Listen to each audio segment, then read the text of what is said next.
I am sure sports. You know me there, from coast to coast representing. I mean, I say this is righteous representing for Omar. You don't know, come get the sports over here from near and far. Boy. Me say I am sure sports, one thing me sure about. When me say sure, that me not doubt. Come get your sports, get it over here. Come subscribe, repost and share. I am sure sports, one thing me sure about. When me say sure, that me not doubt. Come get your sports, get it over here. Come subscribe, repost and share. If me not sure, that me not say it. Know who score, that me not say it. Never know the game play, that me not say it. If me never seen a game, me no know who play. For your sports news, better come over here so. For your soccer news, then come over here so. If you don't love sports, still come over here so. For the date done, you are gonna love over here so.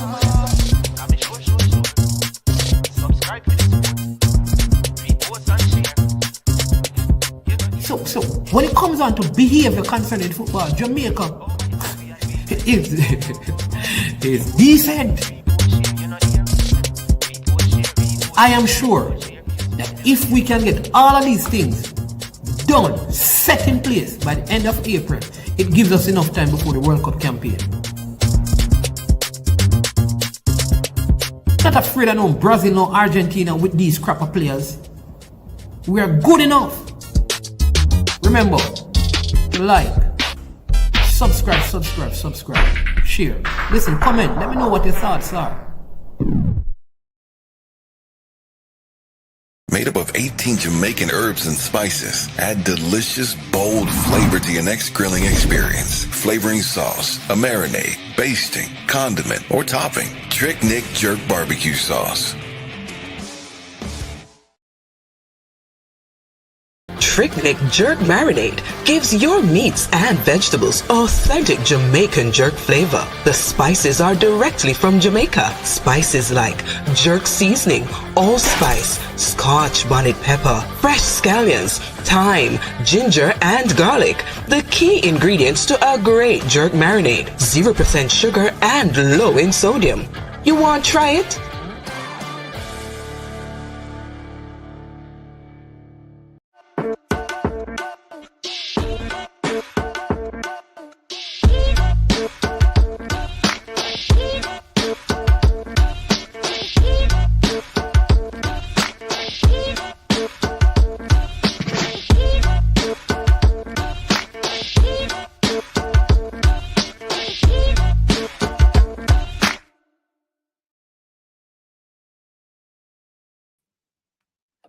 All right. Good morning.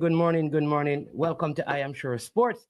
I am your host, Mannings on this beautiful Friday. As usual, we say it is the day that the Lord has made. Let us rejoice and be glad in it.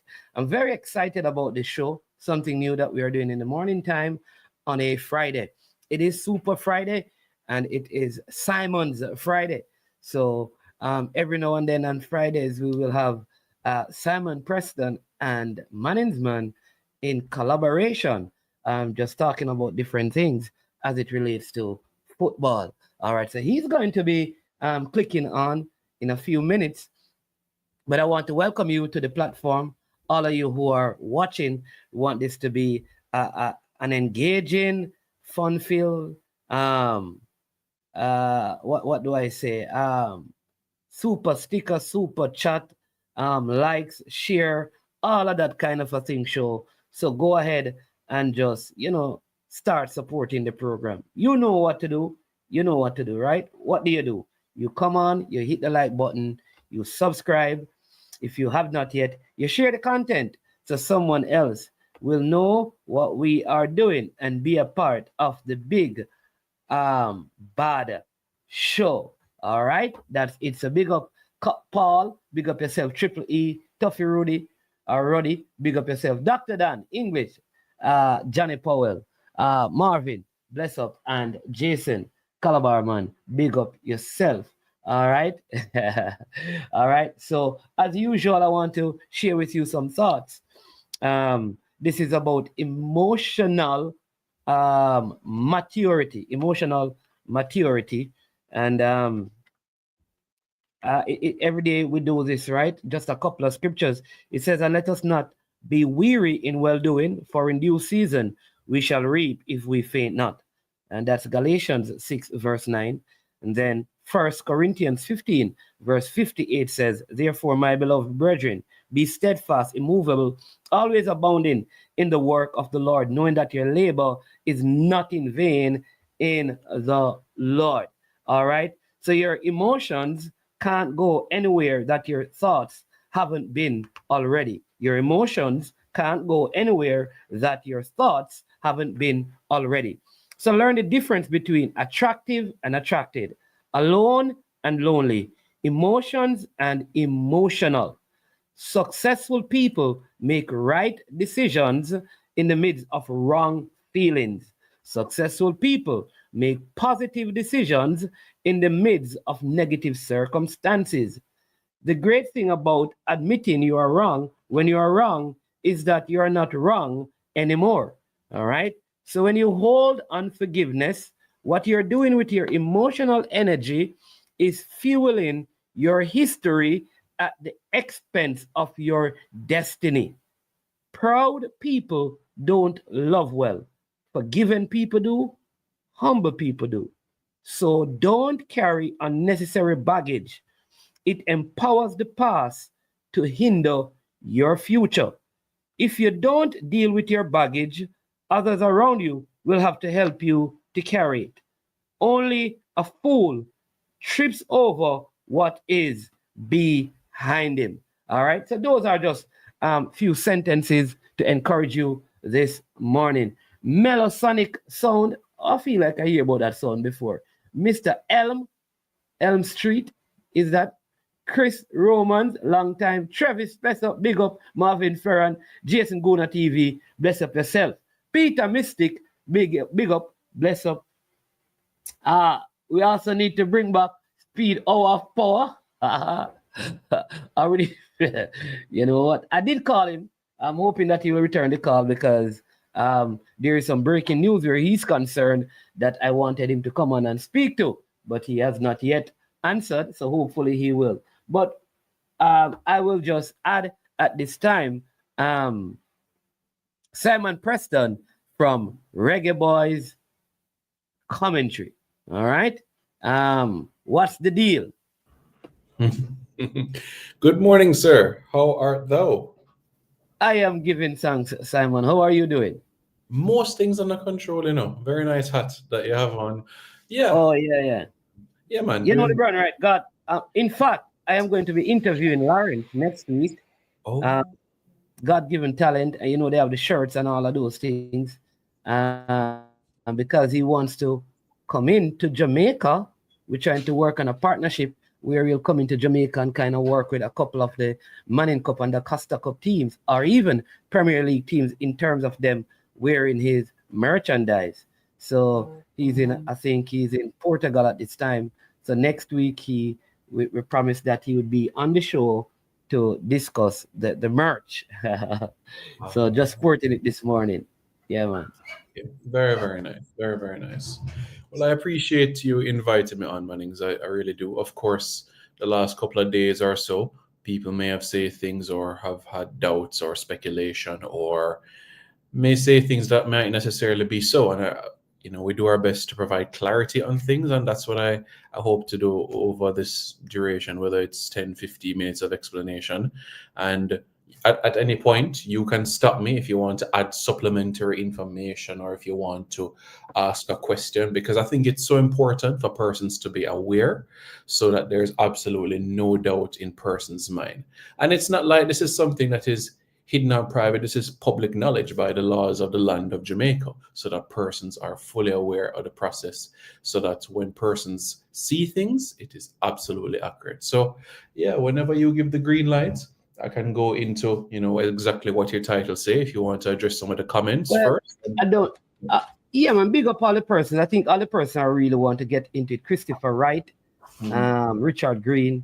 Yeah, man. I think people are eager to get in. I don't have a green light, but certainly I can put up something green. So I have a green screen. So it is actually green, but because of the green screen, you can't see what I am holding.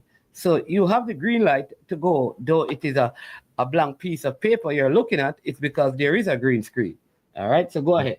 Okay, no problem. Firstly, I want to thank individuals such as Mr. Simpson and Mr. Horace Reed, especially when he was around as Gen Sec of the Federation, for helping me understand this as well. So massive credit especially to Mr. Simpson. So let's say, okay, there's somebody who would like to involve in a national program. The technical staff does their scouting and also their identification. And as we know, based on the laws of the land of Jamaica, if your parent or grandparent was born in this very island, then you are eligible to represent our country. And even by FIFA regulations, that is so as well. And I want persons to be aware about this. Persons like Mannings and myself who are born on this island, this is what we receive when we're born. This is what we receive. This is a birth certificate when we were born on the island of Jamaica, okay? Persons who are born in the US, Canada, UK, do not get something like this, like Mannings and I. It's something. Is that 1962 I'm seeing? Just kidding. Just kidding.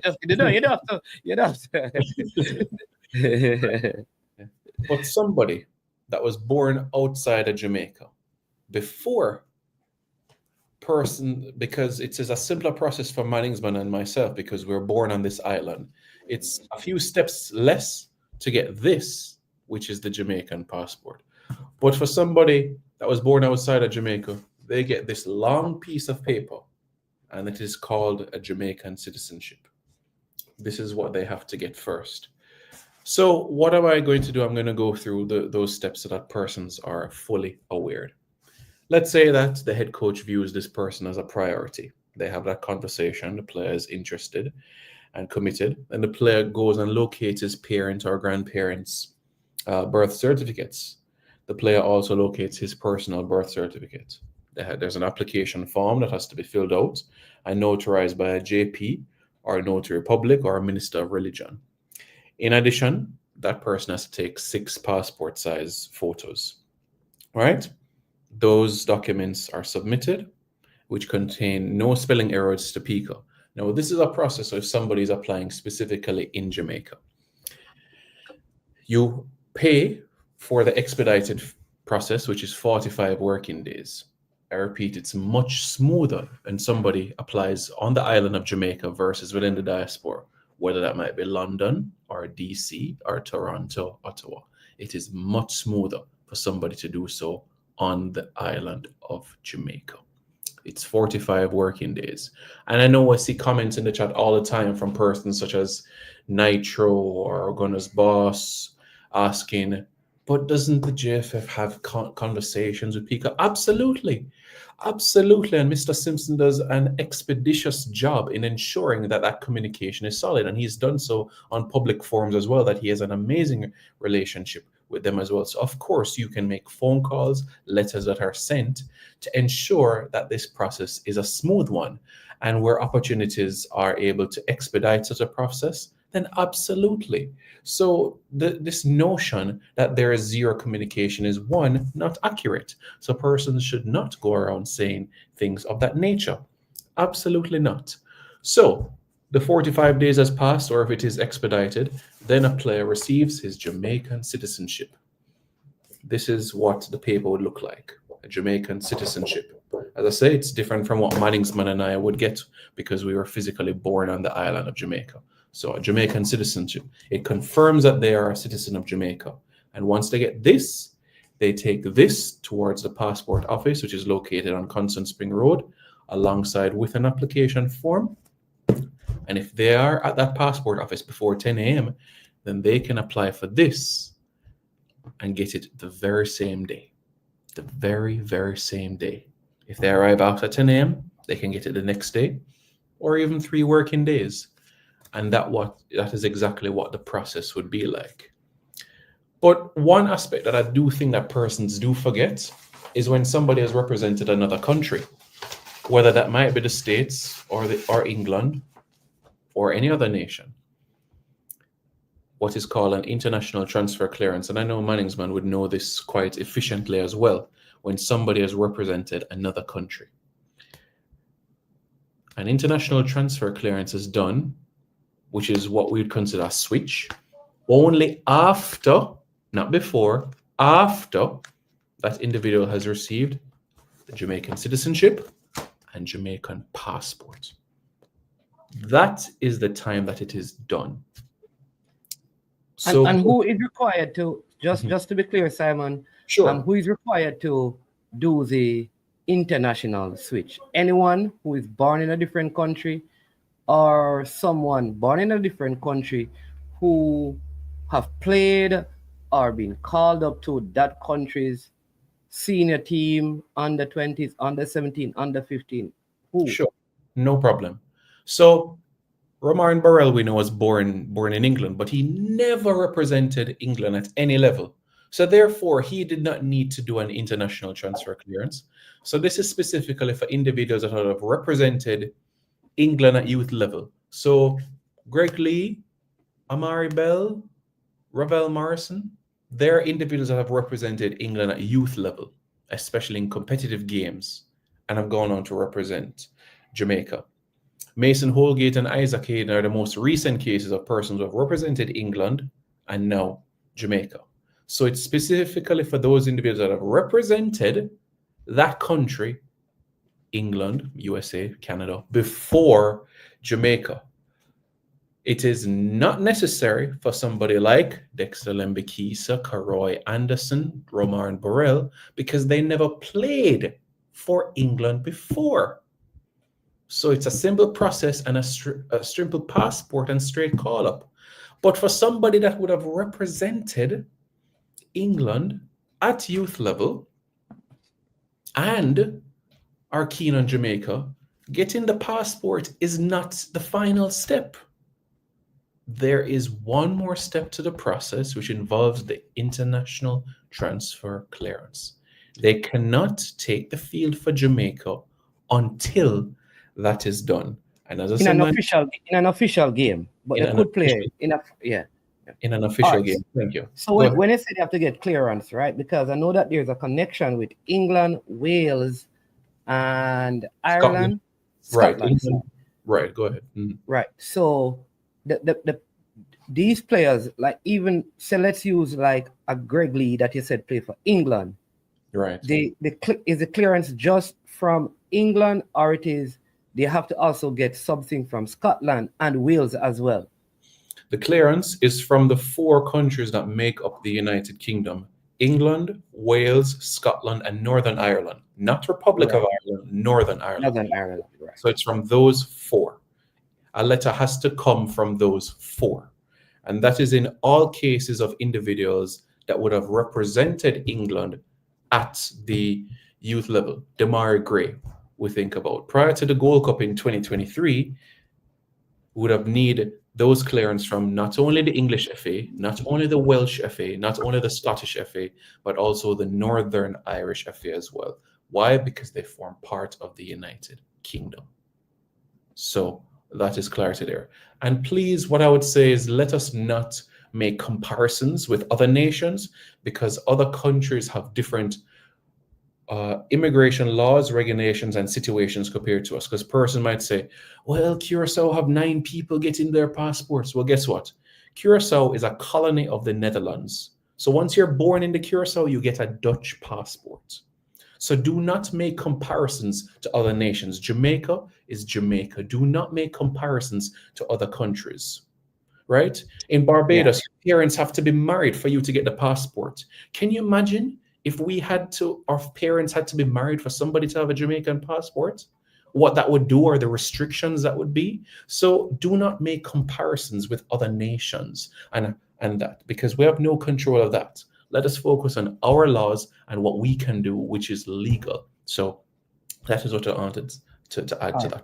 All right, so let's go. And so a player gets citizenship, gets a passport, gets the letter from these 4 nations, right? Because this has to now be submitted to FIFA for FIFA to give, because it is FIFA who gives the final clearance. Right. Is the player supposed to do anything?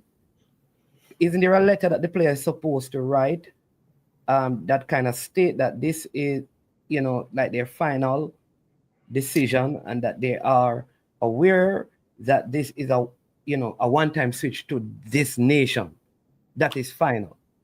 Right. It would confirm that once they represent Jamaica, there's no turning back. As you rightly said, I'm paraphrasing, of course, but essentially that letter, which they would have to sign, basically would indicate that you're making the switch from X to Jamaica, and this is the country that you're going to represent for the remainder of your professional life. So yes, you are correct. Yeah, and then that is what is sent to FIFA.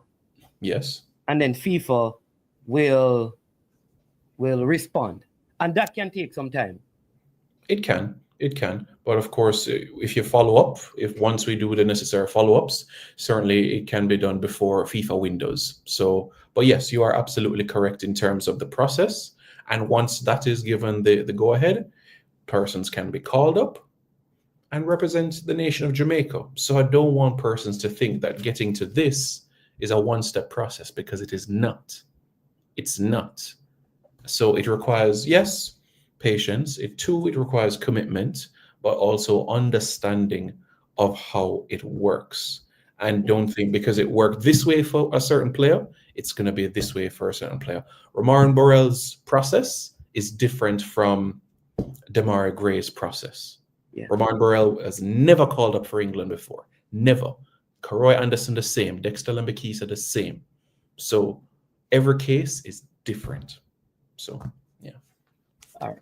Yeah. And then the other thing is, because you mentioned that a person in Jamaica doing the application, what about that person who is applying? Is there a difference in time for the person applying for citizenship than the passport, say, in the United Kingdom, where we really get a lot? When compared to the person doing the application in Jamaica, is there any difference in time or any ease of process where that is concerned? You're absolutely right, Mannings. Somebody who applies in London, first of all, it's not like Jamaica on Waterloo Road or Constant Spring Road where you can just walk in. In London, you first need an appointment. And the day that you might want might not be available. You have to choose based on the options that they give you for appointments to come in. So that is one hurdle or in the way. And the second thing is the processing time. The processing time in London, in Toronto, in Ottawa, in DC, it's not shorter than the processing time in Kingston. So the fastest way is physically on the island of Jamaica. And let's think about the different variables. A player is in season August to May, for example. He starts preseason July. So already you're looking at the time frame and it's already so limited. So you see the different variables that are at play to ensure that whatever day an individual can come to Jamaica, it's already quite limited right there. So good planning, communication helps to aid the process moving forward. But you've hit the nail on the head. When somebody is applying for a citizenship in London, that could take a year, even longer, which is why, go ahead. Mm-hmm. Yeah. So say I'm born in England, I come to Jamaica, and I apply for the citizenship. Mm-hmm. All my documents are accurate. Mm-hmm. I leave that at PICA, and then what do? Do they notify me 45 days after, or depending, or a couple of weeks after, depending on the process, if it is expedited, that your citizenship process is completed, you are now a citizen. All right? Right. Yeah. So go ahead. Right. So you've submitted your application. Yeah. Whether day 40 or day 42, you could get a notification that it is close to being picked up or ready for being picked up. It's quite possible that you maybe are not on the island of Jamaica. So therefore, before leaving Jamaica, you would designate a representative of the Jamaica Football Federation to pick up on your behalf. So you would say, I designate Simon Preston or Mr. Simpson or Mr. Stennett to pick up on my behalf. And once that is done, yourself, Mr. Simpson, myself, anybody that you designate to pick up can pick up on your behalf. And then, of course, that citizenship is in your hands until we're ready for the next step of that process. But that citizenship would be picked up. Right. So that person, so I did that, I'm back, and I say, Simon, pick up my citizenship. You pick it up. All right, what do I do now in London concerning my passport application? Well, the reality of the situation is that the citizenship is in Kingston, Jamaica. You are in London. So there's two scenarios that we could look at it. Either one, you come back to Jamaica so that we can go and sort out your passport, which can be done same day or next day. Or you wait until the next international window. Hopefully you're called up. And in that time frame of you being called up, whether before or after training that day, we go to the passport office to get the passport. So those are two scenarios to think about.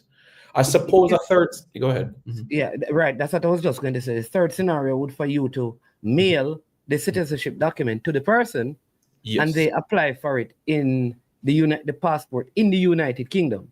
That is a third option. Yes, absolutely. That would be the third option. Yes. Mm-hmm. Okay. I see. Big up to all the persons who have come on since that. Parky, bless up. Know yourself, Max City, and all the others. MPEC. All right. This one says it is important to point out. A.M. Henry, my friend, don't let Peso draw you out. You hear? Peso, leave A.M. Henry alone. You understand? All right. It is important to point out that PICA doesn't have an office in the UK. So these things are facilitated through the Ministry of Foreign Affairs and Foreign Trade, which is two separate entities. Mm-hmm. That is also key to note as well, which is why sometimes then the process, when it is done in the UK, could cause some issues, because I've heard, I don't know if you're aware of this, Simon, that sometimes when it is done from the UK, just to track the documents to see where it's at could be a problem, because for whatever reason it may be delayed in movement, or if something goes wrong, it takes a while. You know, what are some of the things sometimes that affect, because I think the longest part of the process is the citizenship part. Correct. Verifying citizenship. So what are some of the factors that, you know, from experience have kind of delayed the process of citizenship with players in particular? We're talking in terms of football. So things that could delay the process: a misspelling of a father or mother's name on a birth certificate, that could delay a process in the grand scheme of things. So what would need to be done is a late entry or a reprint, and that involves RGD, and RGD is the Registrar General Department. And that is a process that can take weeks, possibly months, depending on when you actually reach out to RGD about this matter in particular. Of course, there's different RGDs across the island, but that is one, you could say, stumbling block in terms of misspelling on a mother or father or grandpa or grandpa's birth certificate. An application form with spelling errors can also delay things as well. Another aspect of things could be in relation to the availability in terms of appointments. If somebody were to apply physically in London, and a date is selected, that could clash with a player having training or a match. So I do think that because you have to go in for an appointment. Yes, you have to go in for an appointment. Yeah. Mm-hmm. Okay, and the date of the appointment may be a training day and a training time, which is I see what you mean. Correct. Right. So then the better way, let's not use the word easy because it's probably no way is easy, but the better way would be for an applicant to come to the island with all the correct documents and do the application for citizenship in Jamaica. Absolutely, 1,000,000% Mannings. Once that is done, we are cooking with gas. Once that is done, we have completed 90% of the work, because once that citizenship is processed and complete, then we are smooth sailing from there on in. So that is the major thing. Once that citizenship is done, and especially in the hand, then perfect. So being on the island of Jamaica, very important. And it can be a process where you are in and out quickly. If Mannings is a player in England and he arrives to Jamaica on a Monday, he can submit his documents on a Tuesday and flies back to England on a Wednesday. It can be that straightforward for the citizenship process. It's just about ensuring to plan out those dates. Okay, Mannings is coming to Jamaica on a Monday, so that means, okay, he needs the hotel and he's going to fly back the Wednesday so he can go back to trading the Thursday. Boom. And other players have done that, and it has been efficient. Yeah. What about persons who would say, why not do the application for the passport at the same time you're doing the submission for citizenship? In terms of doing citizenship and passport at the same time, that is not done at Pica on Waterloo Road. The compelling thing about it is that that is done in London, but there you have some limitations to it. So in Jamaica on Waterloo Road, you have to do the citizenship first. They don't allow you to do passport and citizenship same time. You have to do citizenship first. But what's compelling is that in the London office, the London High Commission, like Tyrese Campbell, Charlton, 2023, he applied for both citizenship and passport. It was a citizenship that was printed maybe 6 months ago. And you see what I said? 2023. You see what I'm saying, folks? 2020. Yeah. And you see when he got his citizenship? 2025. So you understand what I'm saying. So his process was during the World Cup qualifiers, he got called up, and after training one day, picked up his passport. So that was the situation there. When you apply for citizenship and passport. Right, because he ended up, though he had applied in London, the passport, he came to Jamaica and collected the passport. Yes, right. Exactly. Which is my hesitation with somebody applying within the diaspora, the duration time. And we already know how short the FIFA windows are already. So if we can be able to save time and energy and strength, brilliant, by doing it physically in Jamaica. So that is something for us to be mindful and aware about. And I know persons are always speaking about, why can't it be quicker? Why can't it be quicker? Everything is being done. Mr. Simpson has done a brilliant job to ensure that there's constant communication and also letters to enhance the priority. So we do have cases which is quicker than 45 days. Absolutely. But I'm just saying this is the law of the land of Jamaica presently, 45 working days. All right. So I know a couple of persons, Brian and a couple of persons that had questions. Sure. So if you have questions on this topic, yes, I'm going to. No problem. You can bring it up on the lines available. Yes, and then you can call in, and you have 5 minutes. Just in the comment section, please. Right. Let us not resort to disrespectful comment. Not a problem. Please. All right. So you can call in at this time, and then I will have you ask no problem, Simon, whatever questions you have on this matter. Blessings, Triple E, Jam PL fan, blessings to you as well.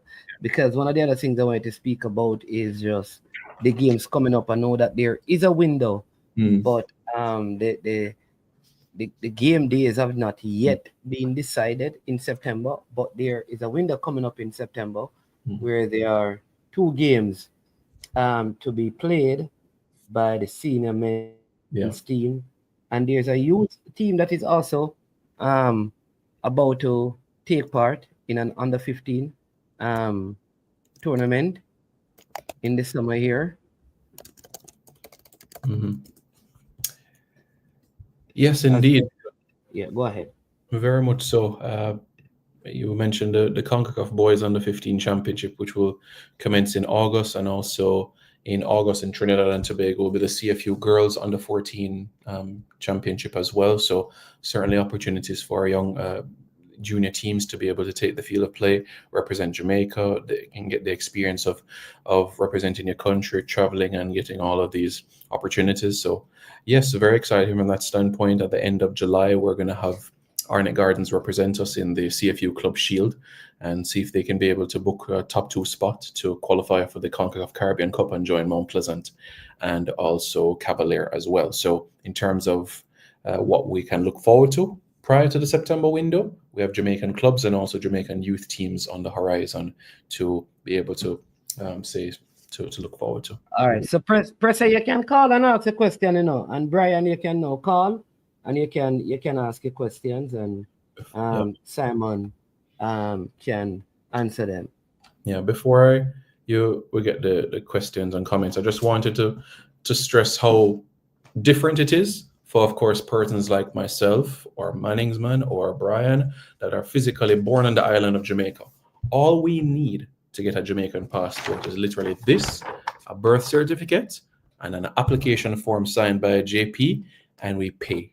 That is it for persons that are physically born on the island. So I'm just showing you the difference between somebody outside of Jamaica versus in Jamaica.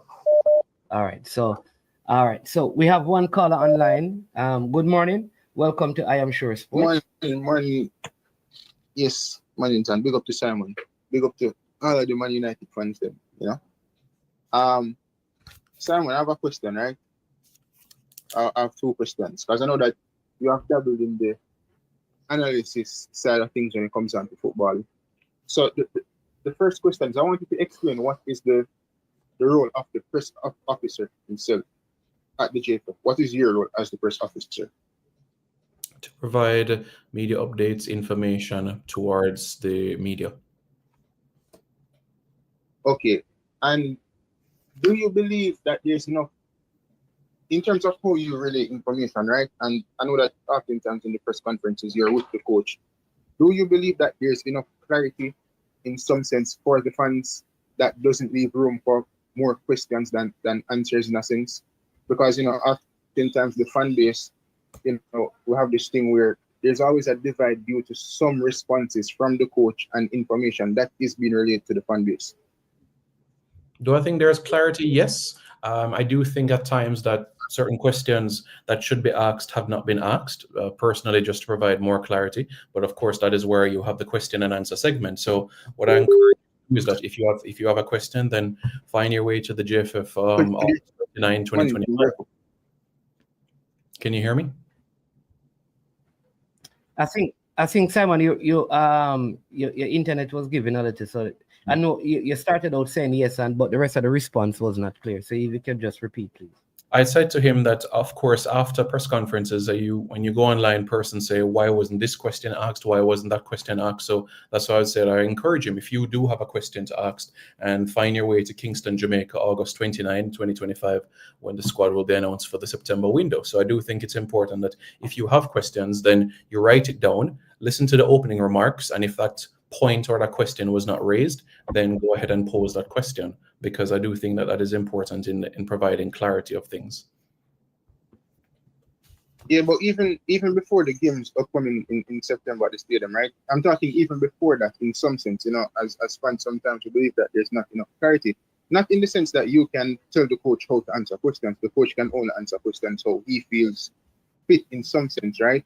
But just information in general, sometimes like press releases are just, or the JFF release information about, certain players like not being available type of thing. Sometimes it's just more questions than answers. But the other question I have, right, in terms of the recent Gold Cup, what are your thoughts about the coach in the stands? Well, that question was already asked by Brian Mighton after the Trinidad game, where Coach but in your opinion. Presser, just hold on, because he has not finished responded to you. And I don't interrupt whenever you speak. Yeah, so let him finish, and then you can ask a follow-up question, all right? So just give him a chance to finish. And I said that Brian Mighton already asked the coach already, and that press conference is already all across the internet where he answered the coach as to the reason why he was in the stands and why he is in the stands and why that is a trend. So I want you to look back at his response, because that is what he said. Yeah. It was in terms of the game at the Anthony Spalding Sports Complex. So the 1-1 draw. But what is your opinion on the coach in the stands? My opinion is irrelevant. Yeah, like You know that I never what you say, man. His opinion is what? Is irrelevant, just like mine, because the person who No, but it's a question. Like it has nothing to do with Brian or what the coach said. No, but the question has already been asked and the coach already answered it. So therefore you can look at what said about it. But that's the coach. Yeah, exactly. Yeah, and then he answered the question. He asked him what is his opinion, right? And he says his opinion is irrelevant.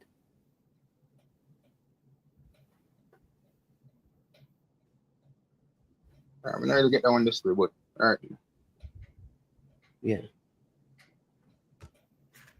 All right, that's it. All right.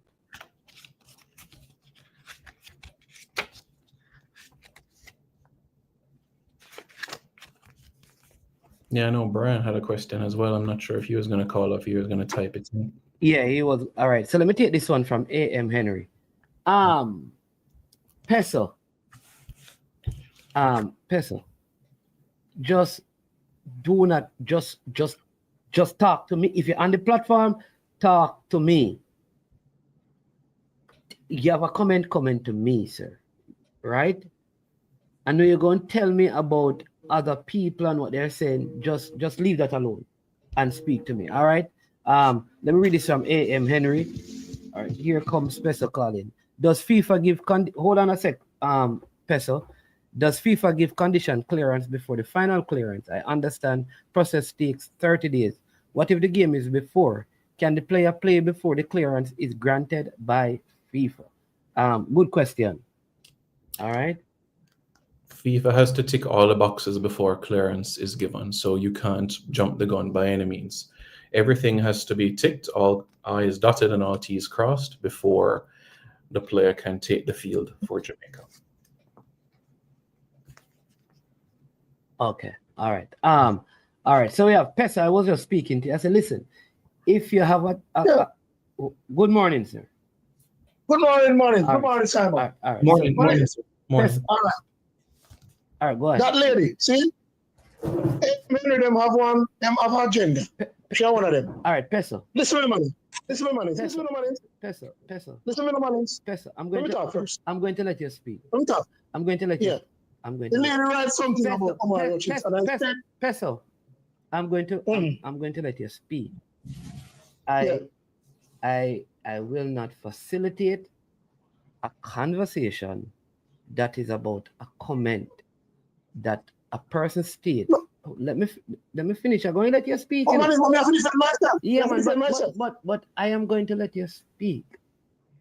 Yeah. I will not facilitate a conversation where a person has stated their opinion. You have an opinion, and in your opinion, you don't have to reference the person's name. Even if the person mentions your name, you don't need to mention their name. The comment section is where people get to express their opinion.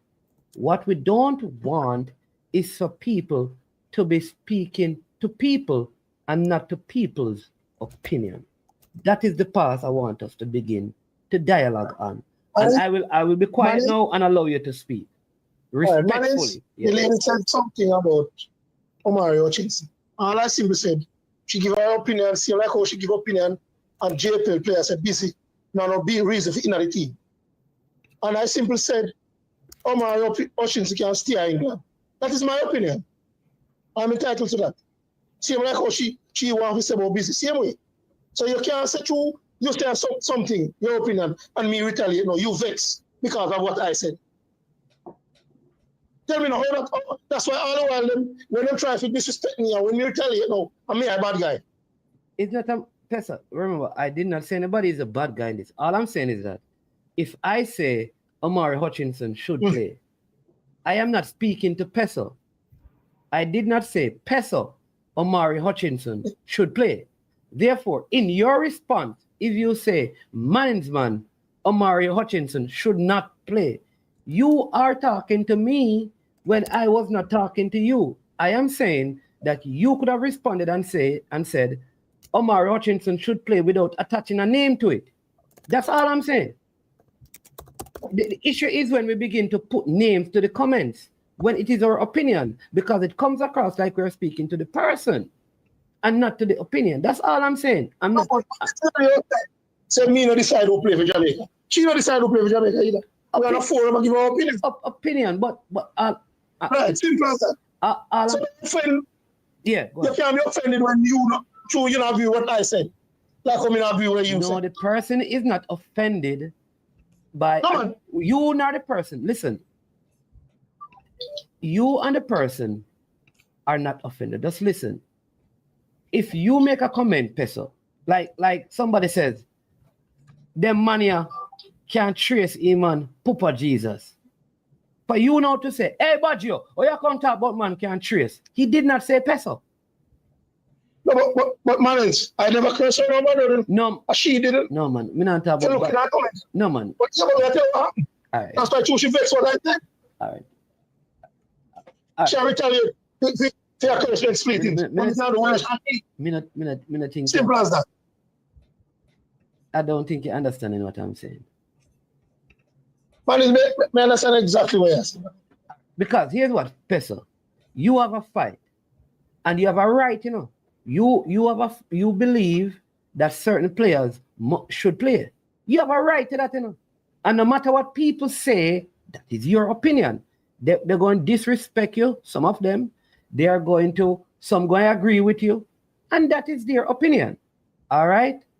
So, if they do that, all you have to do is keep stating your opinion because you don't have to address the person. The issue now become when we start addressing each other. So you say something, then the other person is going to respond. All I'm saying, just keep on stating your opinion.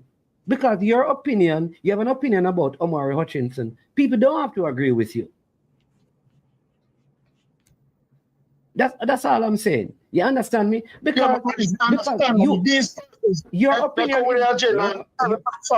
Your opinion. And them want to bully you when you talk now. Let them know everything. Like them a coach. Yeah, them a coach. Them a fan of like me. When somebody has a different opinion from us, though, it is not bullying us. What we should not. The only issue I have, you know, is when we start saying, you see you A.M. Henry, you see you Rob Simmet, you see you Triple E, you see you Peso, because we can still make our opinions clear, stand by them, even if they are wrong. Even if they are wrong, without attaching people's name, because it's how we feel about something. That's all I'm saying. All right. So listen, go make one of them burger the man and drink some orange. We're good, man. All right. Yeah. All right. Cool. All right. Yeah, Simon, I think someone was on this matter was asking if there's any way that FIFA can make a special. Let me just find that. Christopher Wright, I soon come to your question. Can exception be made? I think Singh is asking, based on A.M. Henry's earlier question, can there be an exception? Exceptions. There can be exceptions, or there are serious repercussions for the federation. So everything has to follow that process. And if you jump the gun in that process and you play that play, or you make that person take the field and everything is not complete, then that is something that affects the federation greatly. So that is why everything has to be followed before he or she can take the field for Jamaica. So, and even in some friendlies, the person is not allowed to play if it's an official. Correct. I mean, I think we had that when we were I think it was in Austria. I think it may have been Latibodir when he was just coming through, and he couldn't play until, even though it was a friendly, but because it was an official friendly. Right. Yeah. All right. Yes, correct. For the game. So we have a next caller. Yeah, we have a next caller. Good afternoon, it is. Welcome to I Am Sure Sports. Yes. Pleasant, good afternoon, good morning, good night, or whatever I care for you and we don't have to say pleasant good because they're saying the same thing. All right, quick pleasant first. We don't want to pleasant. So make me just be a drunk so I start talking like a drunk. What makes you and Simon come on the internet, the one represent Jamaica football, and they are influence that tell people America and people England and Russia and Germany how to get them picking it inside our program. And we not do nothing but we look local picking them. Let me be the drunk on me. That I question. That is the question. So let me answer you. Where in all that Simon has said and I have said, have we spoken to any parent or called parents to do anything? You know, that's what I tell them. You know, talk nothing to do. You please the youth them we are playing at Jamaica. And you know what talk to them at trash. I want to get the trash. We said we use trash on the program. There should never be a show encourage telling people where to how to get passport to come play for Jamaica. That me I say. It should be about the youth them with their Jamaica play money for that. So didn't what? Who the England and see program and want to join it? Let them go find ways to join it, Simon, and tap it foolishly. So didn't we start? Uplift the football in Jamaica, please, and stop Didn't we start by saying a person born in Jamaica don't need to apply because, and Simon even showed a copy of a birth certificate. Isn't that how we started? Isn't that how we started the program? Yes, sir. That's how we started the program with Jamaican-born individuals. Correct. Yes. Simon and Mannings, the man who most of the people them for youth, but I try to get England people to come play football to Jamaica and kill the Jamaica football. Kill it. So then what's that England Mannings man? You think you constant spring and your school you play. You know Simon can't play no football, I know no football. So you know talk about Simon and football. You go to learn Spanish and it's like laboratory, I mean at times never know no football, but them go to Harvard and learn it by the book. You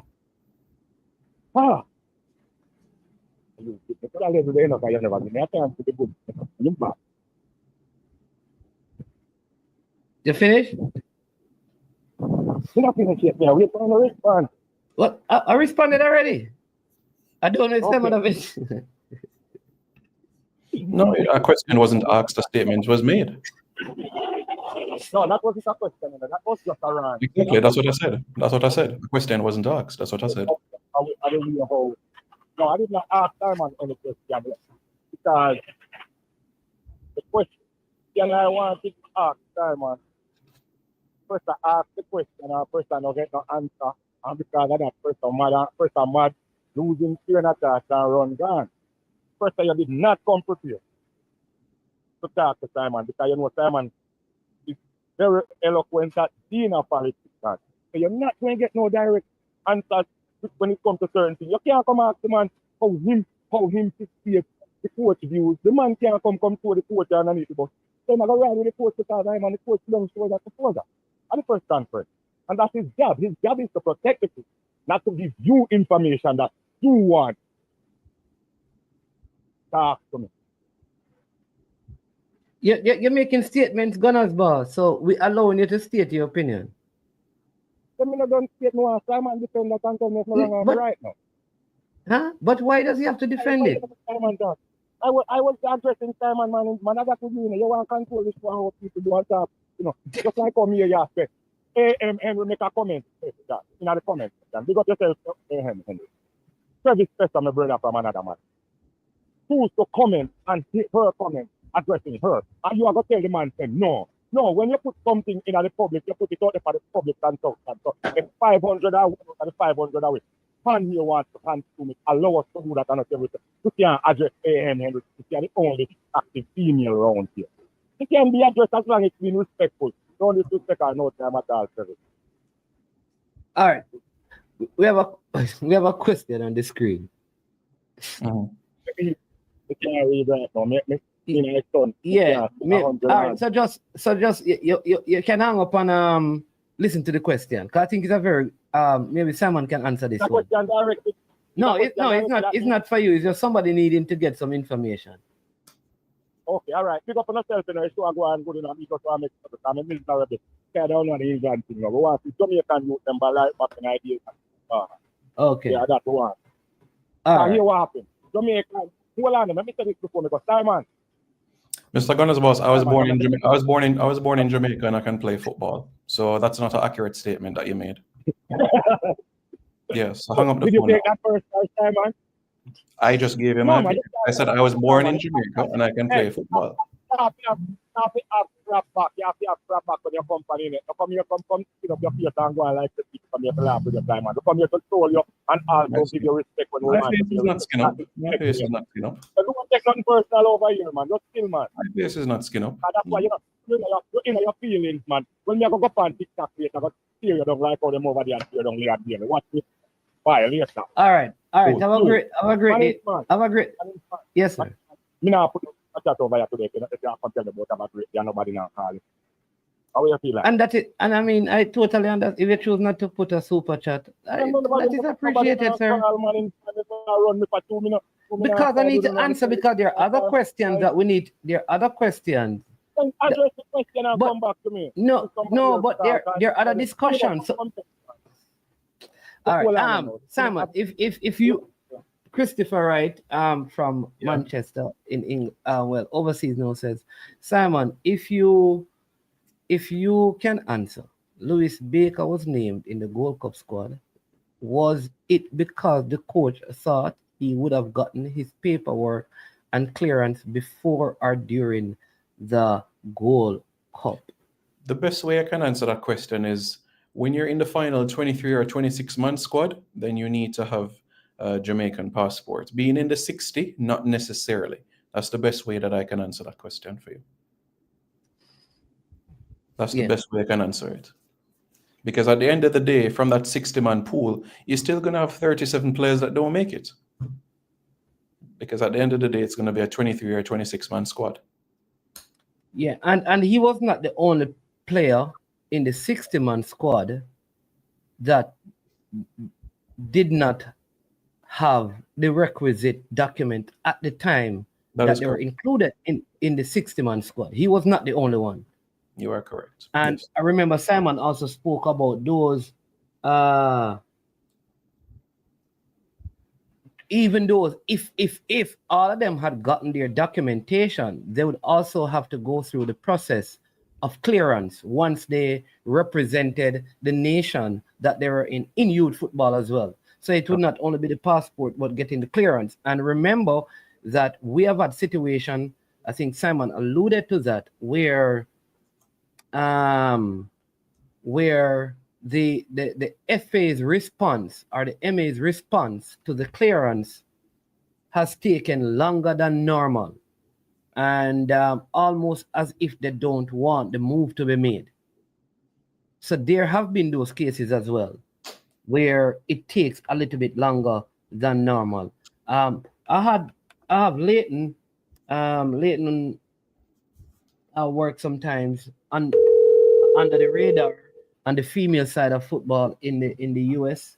And I mean, have you ever met him? Yeah, of course. Yeah, we were in camp together for the South Africa. Right. Yeah, somebody saying Drew, and this process is not only for the male team; it's for the female team. Correct. Yeah. Hey, Mannings, man, can you hear me? Yeah. Good afternoon, Leighton. You're live on I Am Sure Sports. You're calling, so returning your call. Yeah. So first of all, good morning to you and Simon. Hope all is well with both of you. Hey, Leighton, how you doing, man? Good, I'm good. I'm hanging in there. They're trying to clobber me, beat me over the head with meeting after meeting at work, but still here. But yeah, I did have a question.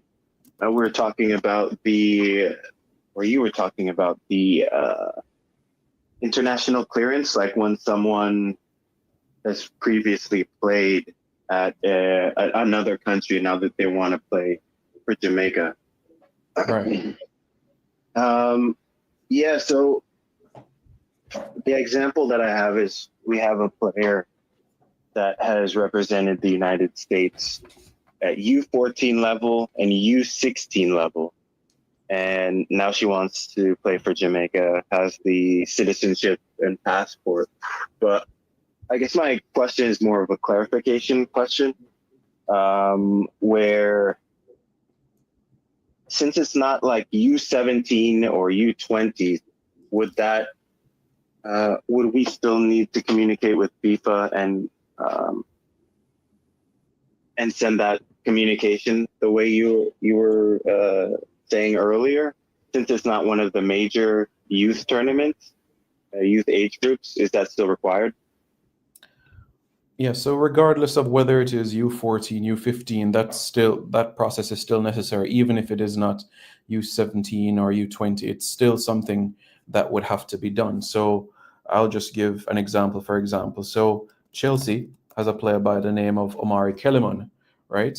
Jamaican dad, Irish mum. He represented Northern Ireland U16, U17, and he made a switch to England under 19. So he's already made a switch.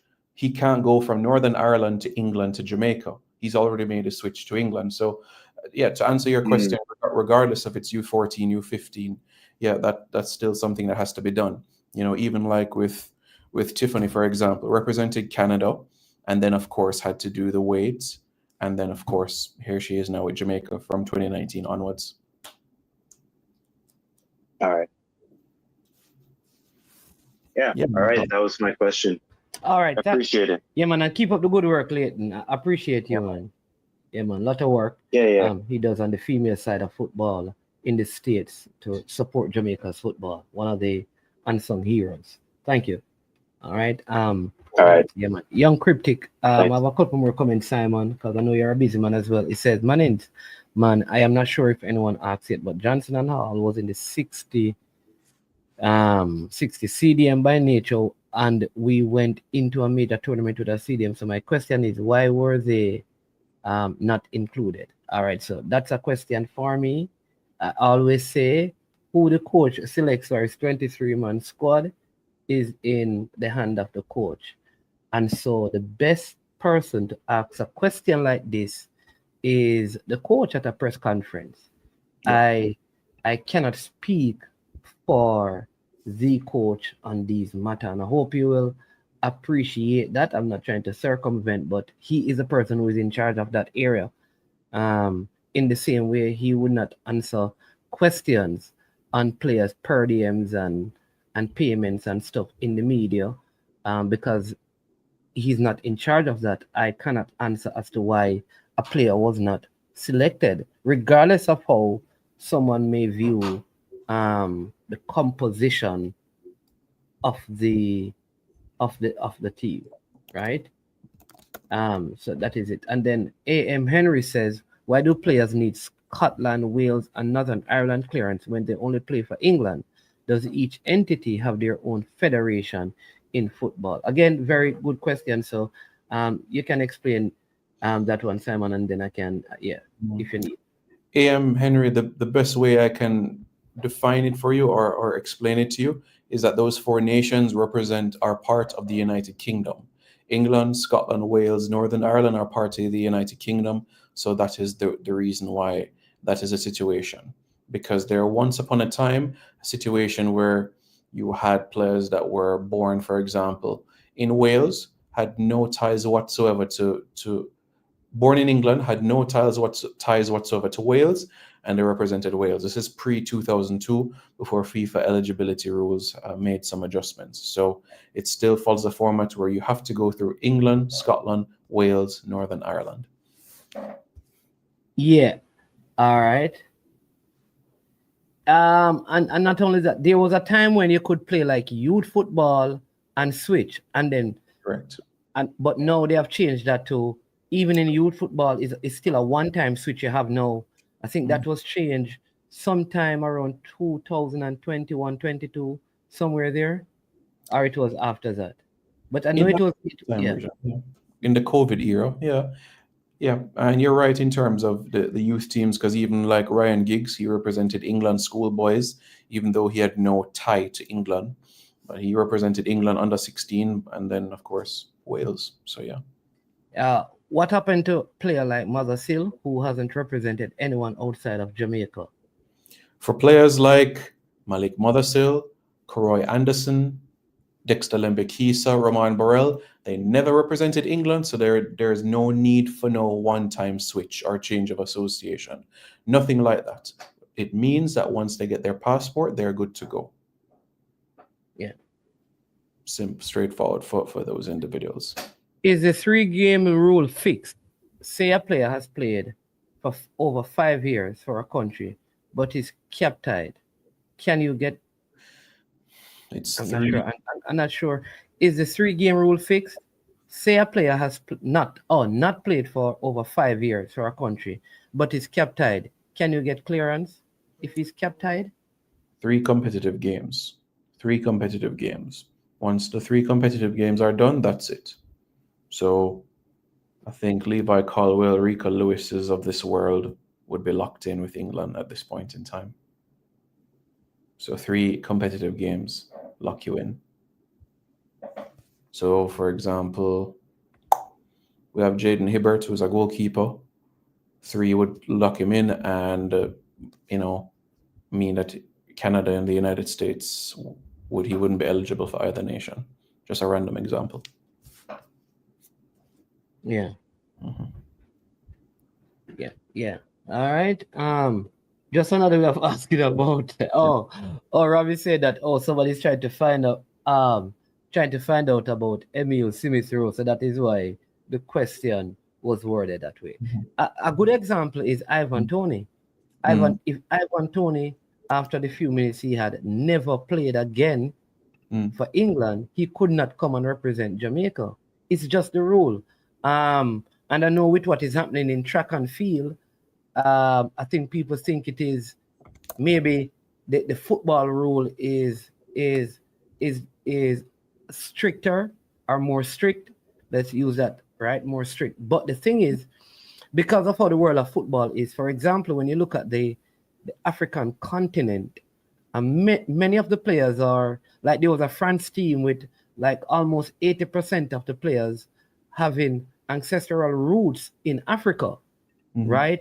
And so part of what I think FIFA was doing is trying to protect what they call smaller footballing nation. Maybe the population size, they are not small, but like to just ensure that top talent don't just go and leave, and players don't leave, like say from Brazil to go and play in Bahrain and those places.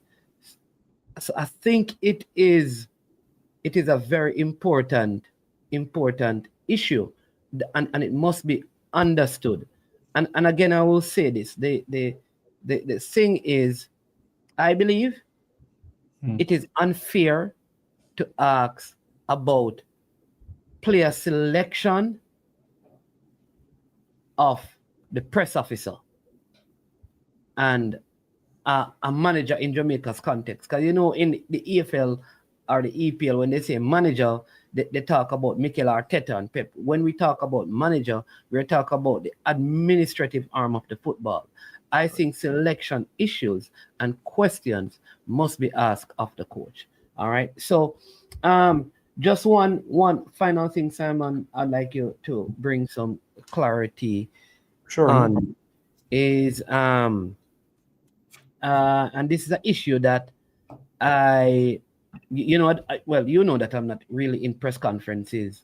I'm rarely at team meetings just because of what I have to do outside of all of that. So I'm really in those things. But I think there was a press conference where the question was asked of Malik Mothersill, and there's a clip.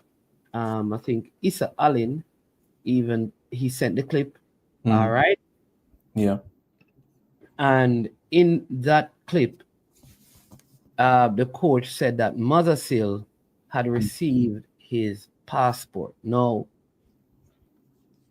a couple of days ago, and I think on the yesterday show, I said that up to yesterday, Mothersill doesn't have a passport. And if the coach said that, he would have been referring to the citizenship, because he would have been made aware of the citizenship process. All right. Now, can you respond to that to kind of explain? Because you'd have been at the press conference, you'd have probably heard the question, heard the response. That's one. And the second thing is that someone did say, like, if you are the press officer and something like that is said, wouldn't it be wise for you to lean over or to say, at the end of it, listen, just want to bring clarity to this. I know the coach said, passport, it is the passport, or it is not the passport, it is the citizenship. So if you can take those two, then Sure, no problem. Yeah, I'll take the first one. Yeah, I believe what is being referred to is the squad announcement press conference for the BVI and Guatemala games.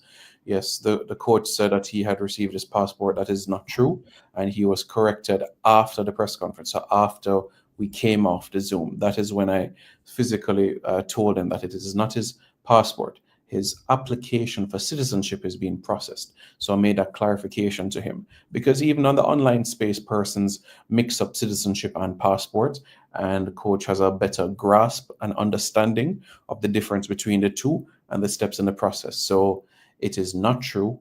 Mothercell does not have his Jamaican passport. Let me just say that. Let me because I have to, with these spaces, we have to be very careful with our words. So when Simon said it is not true, he's not saying that the coach is lying. So I don't want anyone to walk away and take that statement to mean that, oh, you see it? Simon said the coach was telling a lie. No. Yes. What he said, it is not true that it was a passport. Exactly. Yes, that is exactly what I'm saying. It is not true that it is passport, it is citizenship. So just clarifying the first part. And the second one, I duly take the point in relation to what you said. I felt it was more appropriate to do it after the press conference and not during it, so as not to create anything or to appear like I'm trying to one-up or embarrass anybody. So that is the reason why after the press conference, off camera, off air, why I raised it to him. So that is the reason. But I do take your point moving forward that would help. Perhaps even if I mute the microphone or whisper in his ear, perhaps that would be better moving forward. So I take that point. I accept that. Yeah. And then Rob Smith is asking, and how was he able to play? I will say this again, right? Players, there are times in certain friendlies that the provision can be allowed.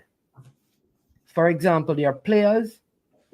There was a game that we played, for example, some years ago in that place in Spain, Catalonia, where we got beaten by Catalonia, where players were there who did not get passports at the time.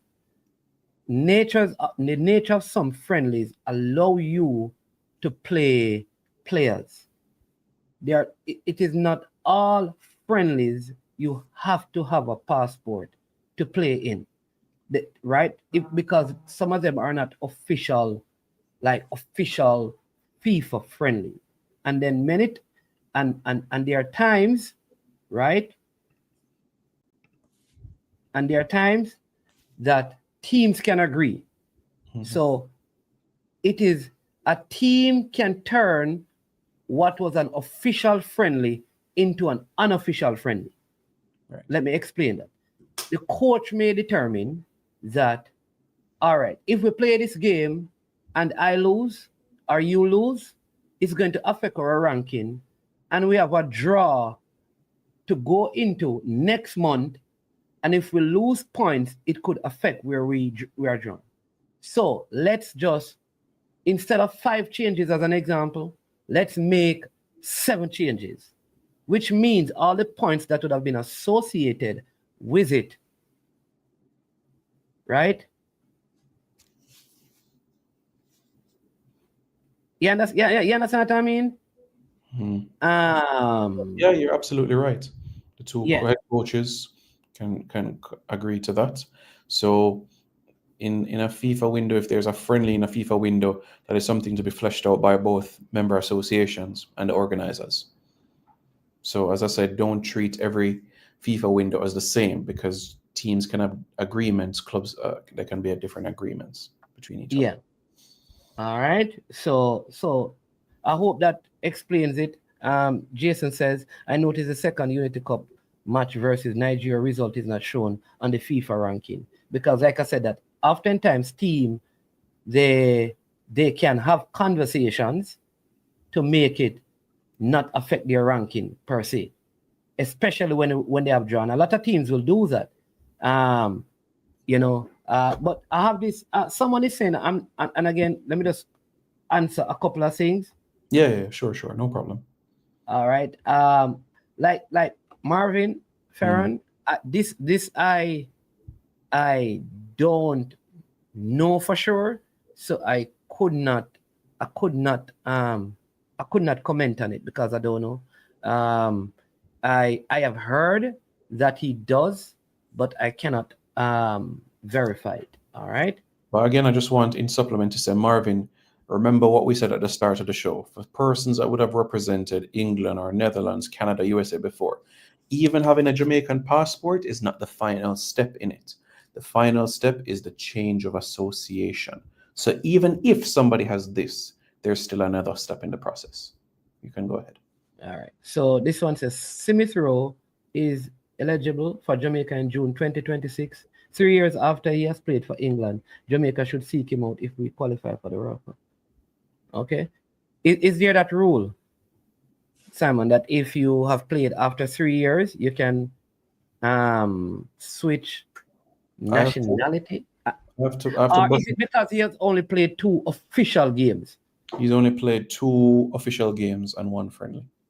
So does that mean that he is kept to England forever?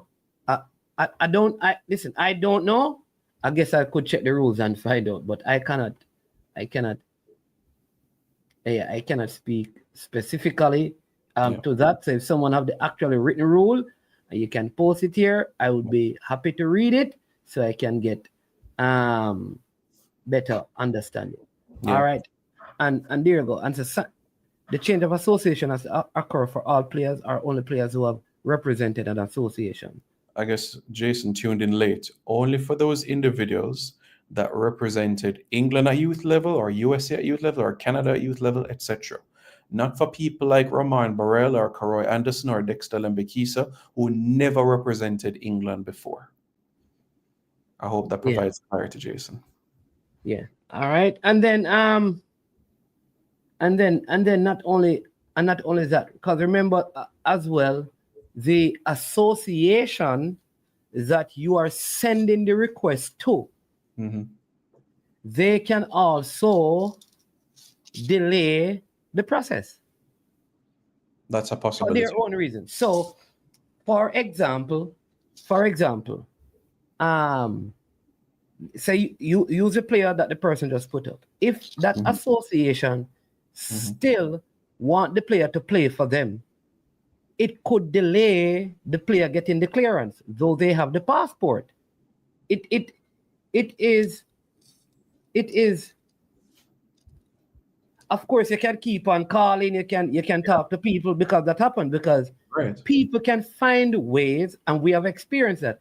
People can find ways to delay the process. Not. I will also add to that. That players have agents. Yeah.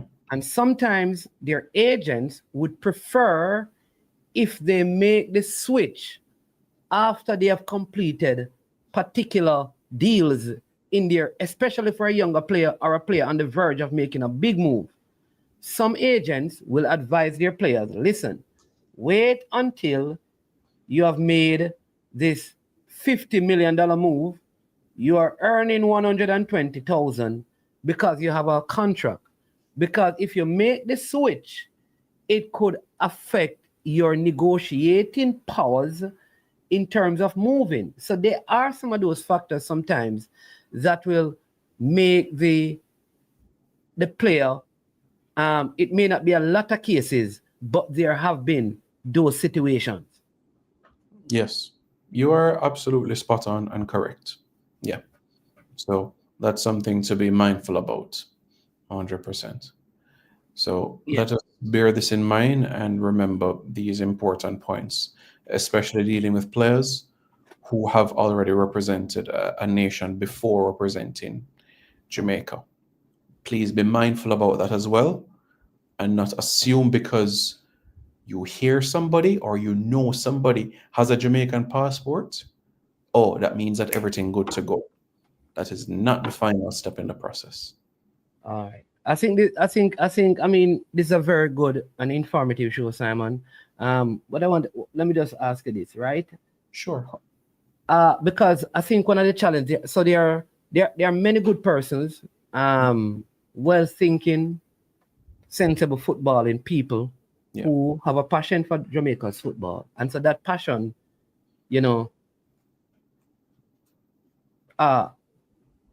prompt them to get engaged in the process of talking to somebody that they know, going on platforms and watching clips and videos and games and breaking down the stats and all of that, so that they can recommend. Do it is not scouting, because I believe that if you go scout for a particular team or country, then philosophies need to be understood and expectations and all of that. So just say that as Jamaican footballing fans, all of us, whether it be searching in Jamaica or in Europe or in the USA, in North America, that when we see talent, one of the things that comes to mind is how can we get this talent to represent our country?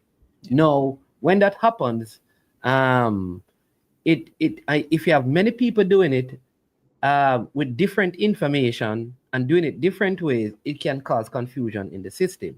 Yes. Is there a recommended way, you think, to kind of have everything streamlined so that all persons in the diaspora who wants to represent Jamaica knows that either these are the 4 persons, this is the website you go to, this is the number that you go to, this is who you call?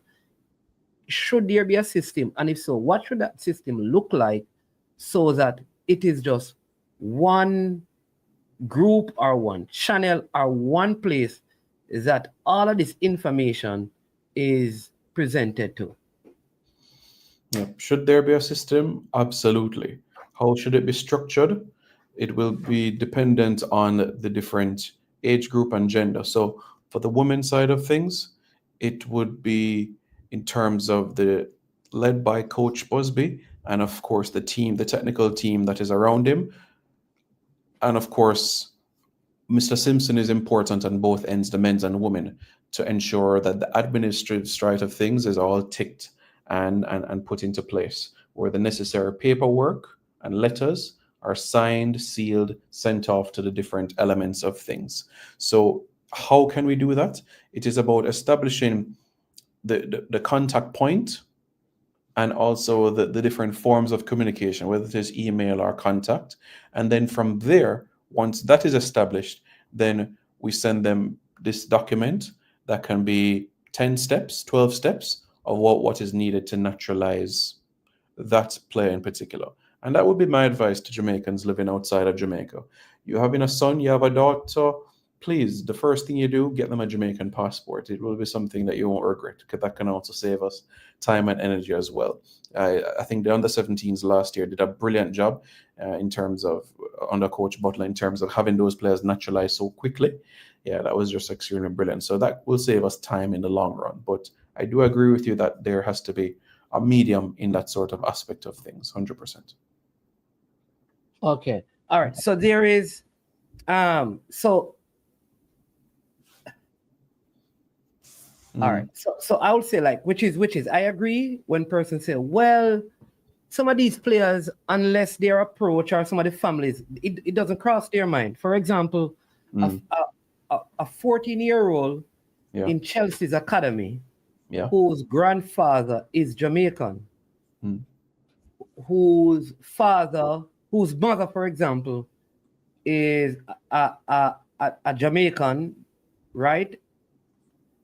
Don't immediately think, okay, I can represent Jamaica, which is now why other people get involved in the process, because someone hears of it and reaches out to the player parent, the player agent or representative, and think, and this is where we have to look at, like,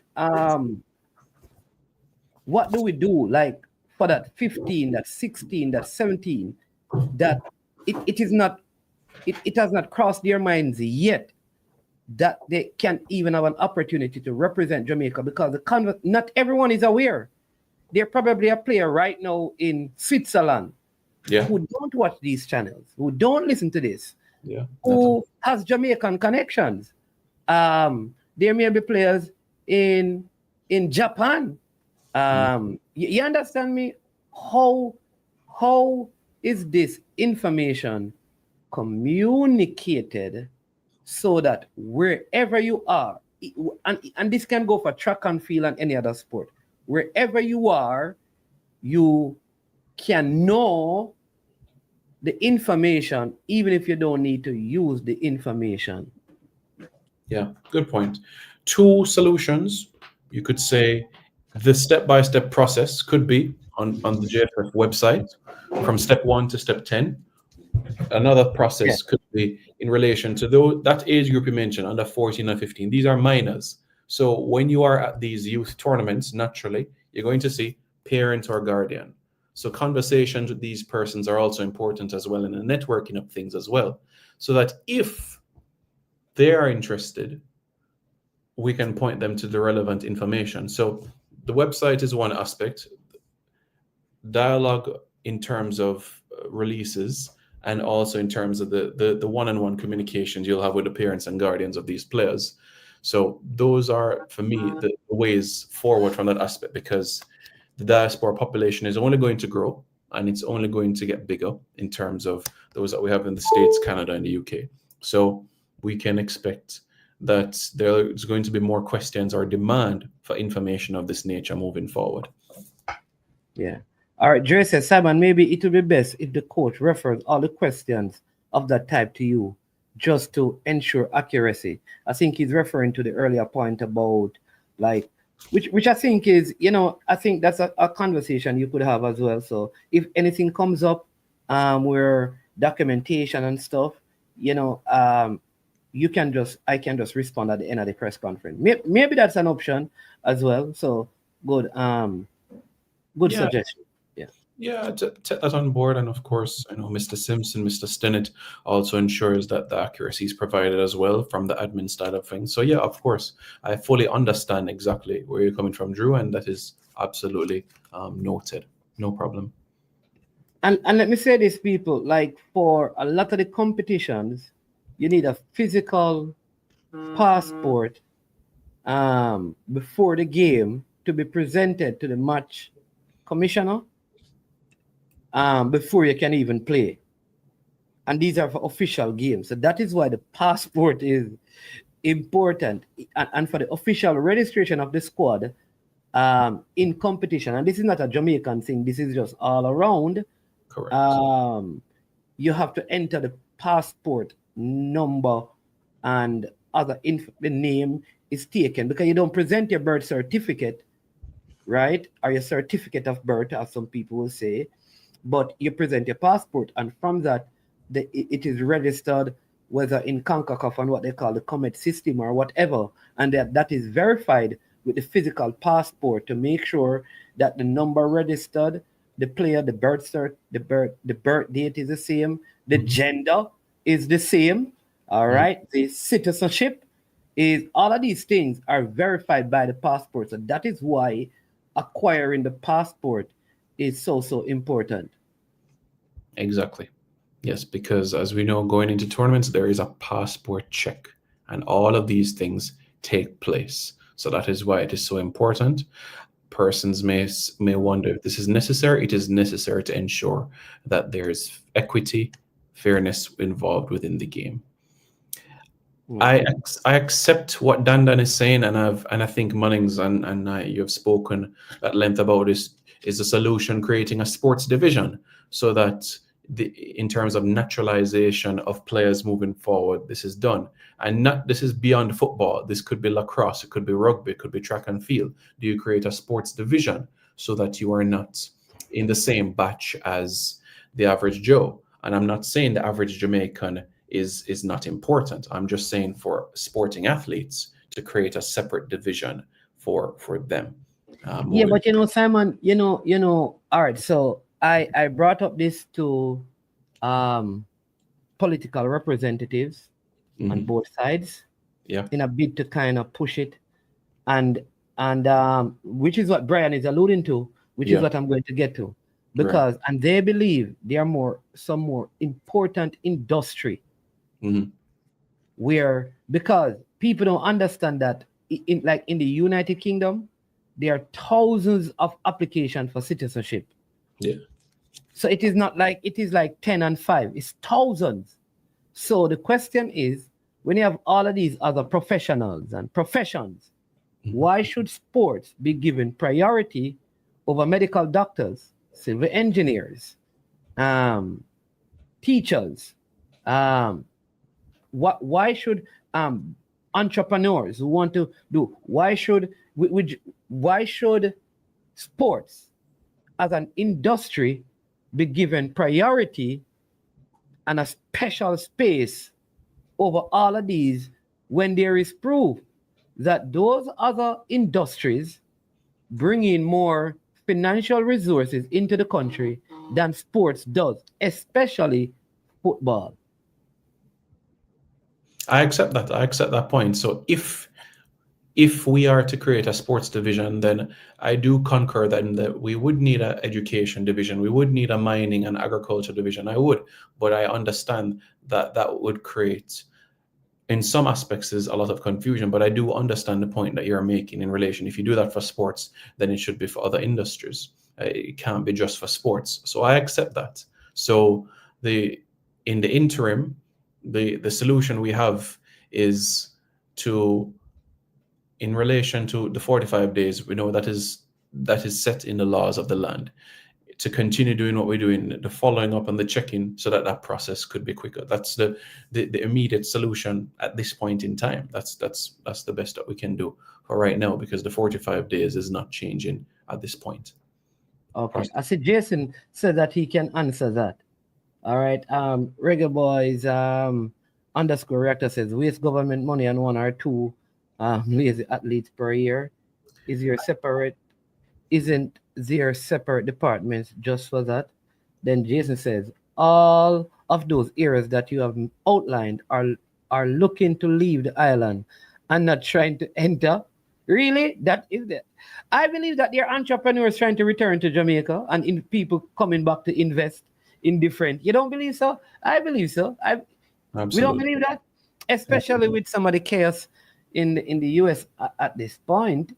I think like more people are looking for opportunities.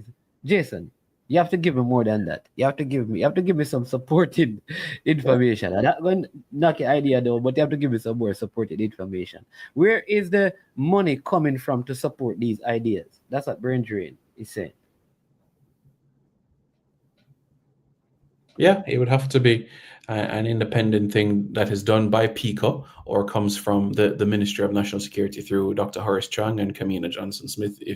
If this is something a project that would be done, then it would have to come through that, and of course through the Ministry of Finance, if that is an idea that we're looking for. But yeah, you're absolutely right, Mannings. Look, I'm at PICO at least once a week, and when you go inside the office, you see persons of all nationalities trying to get Jamaican citizenship. So you do have persons that are coming into Jamaica, especially in certain divisions as well.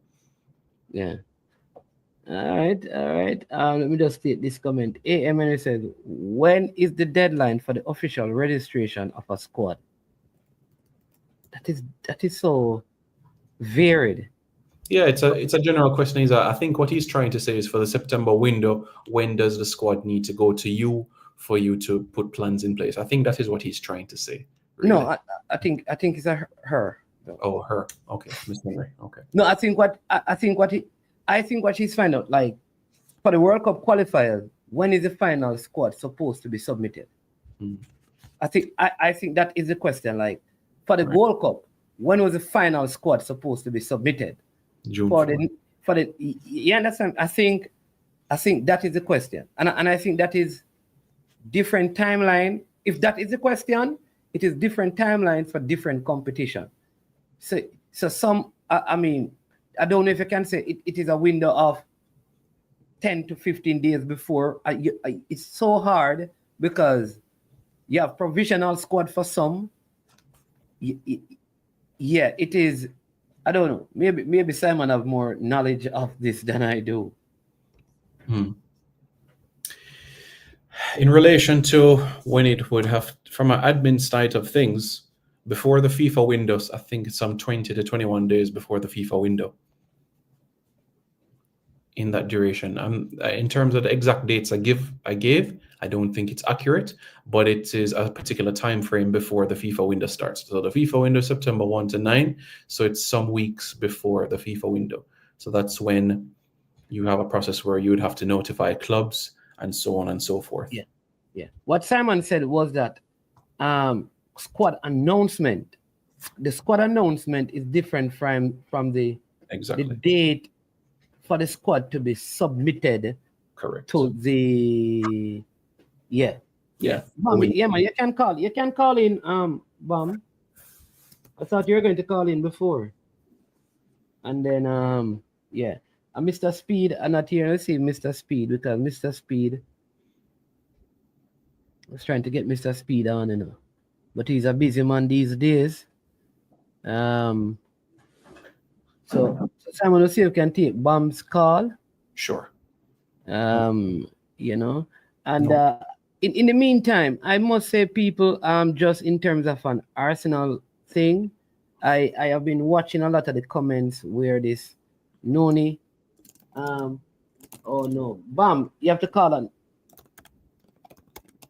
Bam, you have to call on the WhatsApp number.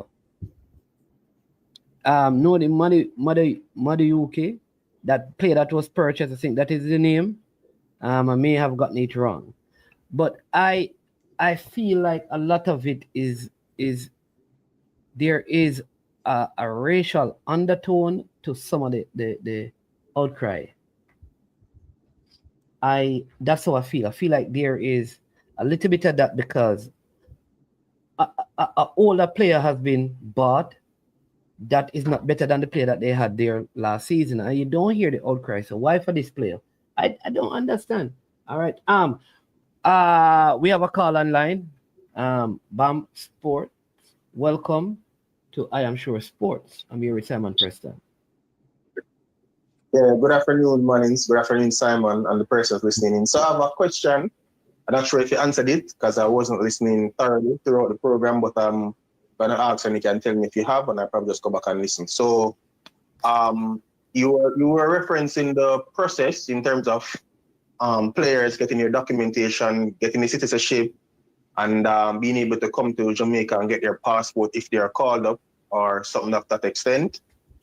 So what I want to find out is, in order for them to do the switch of allegiance, do they require the physical passport to do it?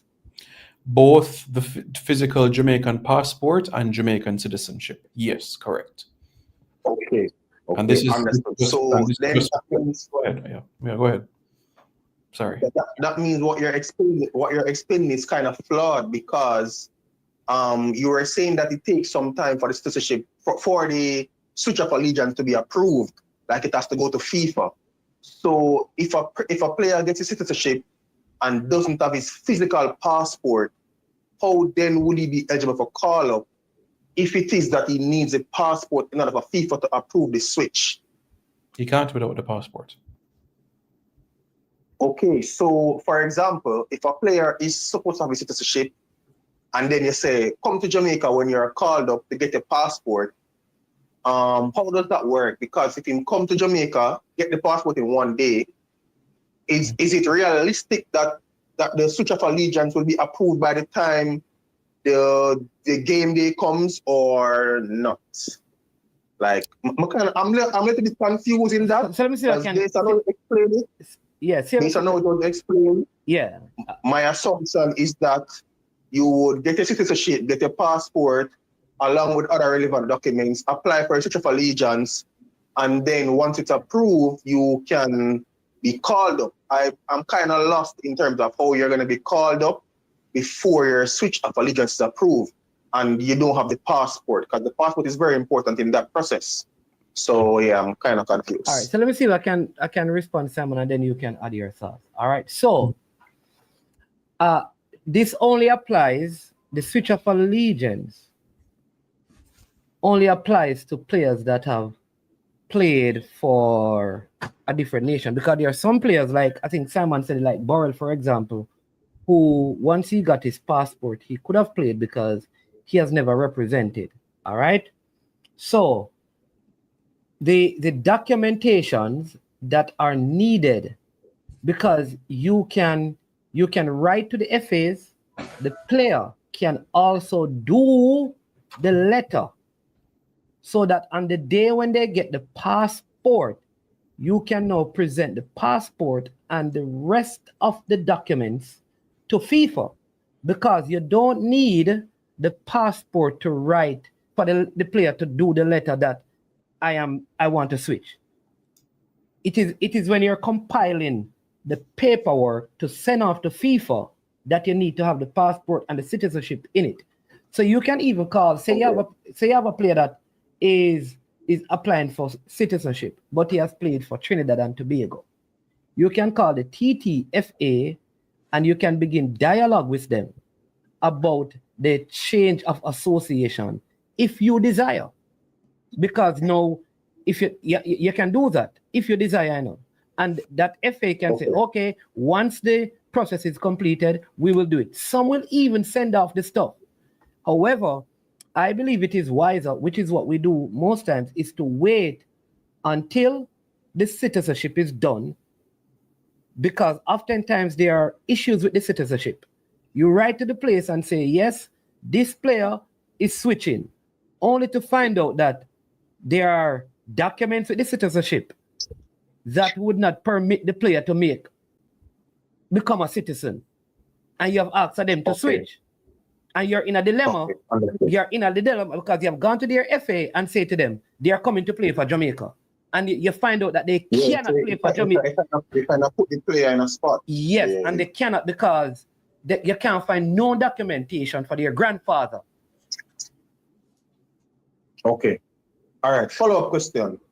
So you're saying, just to be clear, that a player who has never represented another nation, they will need to go through the process of doing the letter and submitting any documents to FIFA to request switch of allegiance. Say, except it would just be for them to be registered on the FIFA system as a Jamaican international, which doesn't take a lot of time, right? Right. That's what someone saying, like Dexter, for example, and Kiroy, those guys. But like Amari Bell and Greg Lee, those guys who have been KC Palmer, Joel Latibodier. Because like Joel Latibodier, it took us a while. It was delayed because remember now it is Scotland, Northern Ireland, Wales, and England. And sometimes you have to actually know somebody within those MAs to call and talk to, so they can expedite the process. Yes, okay. Yes. Okay, understood. So a player who would have represented England before, well, let me stop using England. A player who would have represented another nation before at some level, whenever they're doing the switch, they would need their physical passport, because all the documents, including their passport, would have to be submitted. So those players, even if they have the citizenship, they would have to get their switch of allegiance approved before you can call them up to represent the country, which would mean they would need to have their physical passport. Yes. Correct. Yeah. Okay. All right. But you can put them on a provisional list in the hope that everything comes through. Because remember, the provisional list is not your final list. Yeah. Because you can, so you can say, all right, listen, we are going to do a 100-man list for the 2 World Cup qualifiers in September.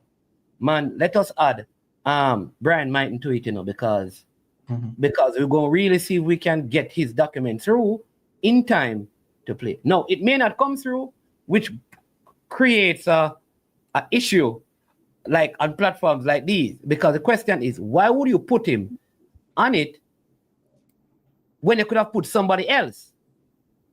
Okay, so Mannings, I have another question regarding that, which is the road you went down. So, and I'm thinking about this solely from the perspective of a player. So, I'm eligible to represent Jamaica and Barbados. I've already played for Barbados youth team, but I have an interest in coming to play for Jamaica. For whatever the reason, I decided that probably it's a better option, or it is an option, or I want to exercise the right which I have.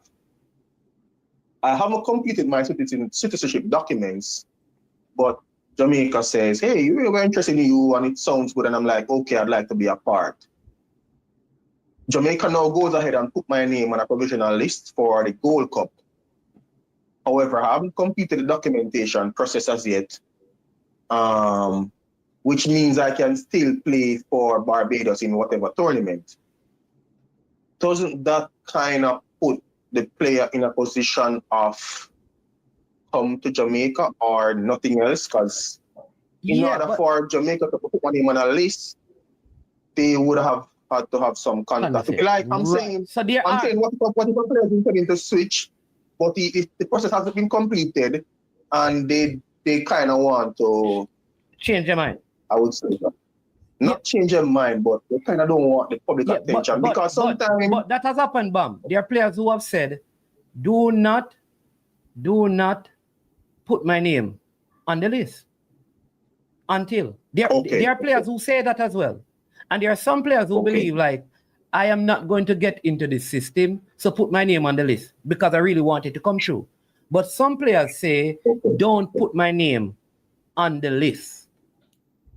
Over the time that I've been there, several players have said, listen, just don't put my name, wait, just in case this don't work out, just in case this don't come through. So my question is, shouldn't it be... somebody just said here, I think, hold on, Bam, somebody just said, it has happened with Mexico and USA players, where the players is on both lists. Up to, I think last Gold Cup, there was a player that was on Mexico provisional list and USA provisional list. Yeah. Okay, so what I'm saying is, I don't know if you are the right person, but maybe you can pass up the chain. Shouldn't it be like a policy where we don't put a player's name on the provisional list until they have their citizenship, or at least until they have begun the process of acquiring a switch? Because in the like, for example, in the event that you mentioned earlier, where yes, I'm interested in this player and whatever, and then you beat up on some roadblock, which is not going to make the process compete by no fault of the player or even the federation or whatever. It kind of puts the player in a sticky situation now, because if it doesn't work, he may be between a rock and a hard place in terms of being accepted back in his original federation.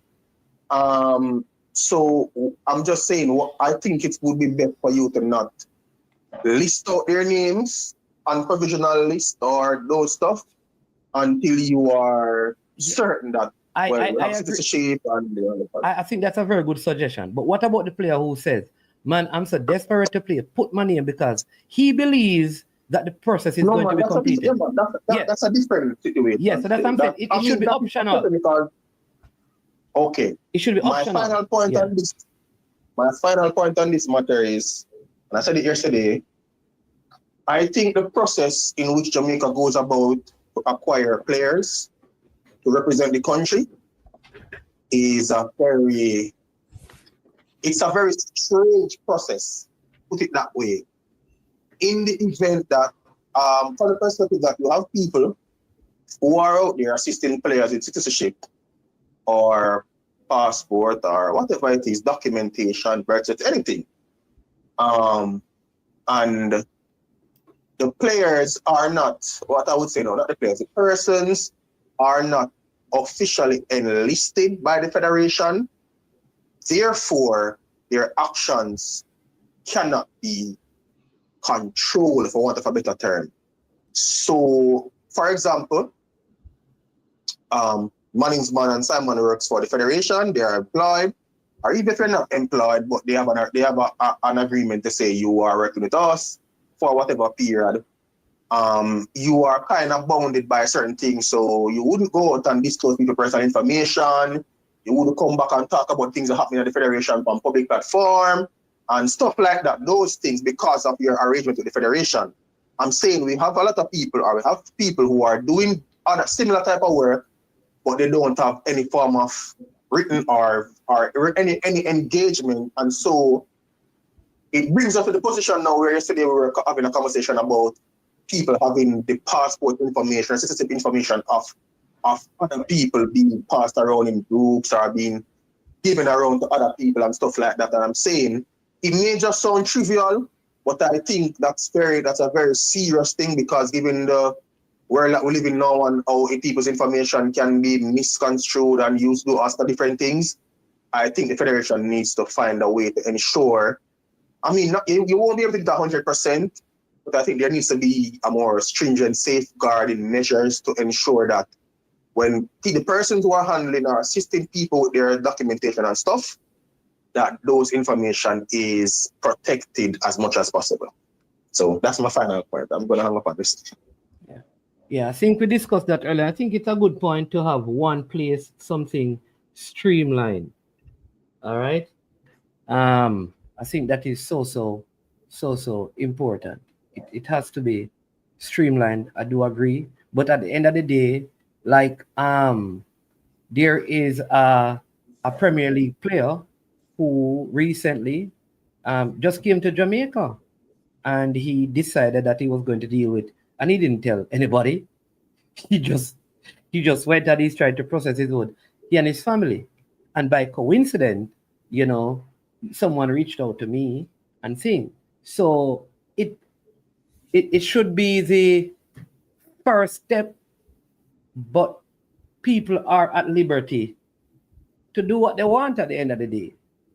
See, you can't control it all, but there should be a control system in place for those who want to use it. But there are still persons who will, you know what, I'm going to go and do this myself because I don't want to get anybody involved. Or there are people who, the first generation, you would call them. So like say a Simon has a son. Simon knows the process. Simon may not need to call anybody or talk to anybody in the JFF. Some of the former players, for example, like Joby McAnuff and those guys, you know, with their kids, and Ethan, those guys, and Bobby are saying, like, those guys will say to you, no, man, I am going to sort out, you know, when I come to Jamaica in the summer on vacation, I'm going to get my kids stuff, right? So you have players and people who will do that. But I do agree, Bam, that, that having a control system in place is it just like when they make someone pull out him here. You know about when they mention kids and they start pull out him here. He said, "What?" Can you imagine? I'm gonna run it down quick, but I get the point. The example, good example. Same with those players. Yeah, man. You're spot on. And maybe with it, you know, this is probably true. Don't put any name on it until they get the citizenship. But all I'm saying is that a player could be in Jamaica, right? A player could come to Jamaica, say that he on his own come to Jamaica. Let's look, for example, at a Gold Cup window. Mm-hmm. All right. He applied for his citizenship in Jamaica. He came to Jamaica, say, in February. All right. So he figured that by the time I get to Jamaica in June, my citizenship would be ready. He speaks to the coach or to the management and say, listen, my citizenship will be ready and I'm going to come out and get my passport done. Mm-hmm. Like, I think it should be a discussion with the coach and the player so the process is understood to say, don't put their name on it. I don't think that is the best option because there are cases that I have seen where the name go on the list. And again, I'll tell you, the example is when we were in Austria, Joel Latibodier was on it. And by the time we got to the game, everything came through for him to play on clearance. So you don't want to not put the player on it. And then everything comes through. And then they say, oh my God. Yeah. Agreed. Yeah. All right. We have people, let me just tell you before I take the next caller. West Indies will be playing a day and night game against Australia at Sabina Park tomorrow. Tickets are available. Go and check that out. Also, you can park at the National Stadium car park. There's a $300 cover fee for shuttle to bring you back and forth. I just hope that when they shuttle you back, your car is still there. Because, but we have Dima online. Dima, welcome. All right. Big up to Mannings, man, and big up to Simon. Big up to everybody in the comment section. I don't know why you did that, I was literally not even going to mention the cricket part. Really? I just wanted no, exactly. I just wanted to thank you guys for the clarity because I had a question as it relates to the people that we put on the provisional list and stuff. Yeah. Because at one point we just want to know, do we have any evidence of like other teams looking at our teams and like picking players who we want? Because remember the Ivan Toney situation, people were saying that, oh, we never want to load it up because England might call him up and that kind of stuff. I mean, like, do we really think that other teams listen to like the names we're going to put on lists and then just call him up because of that? Like, because some of the names that were on the list, I was like, yo, how we put certain names on the list? Is it to ward off people not picking them? Like, that stuff, they really happen?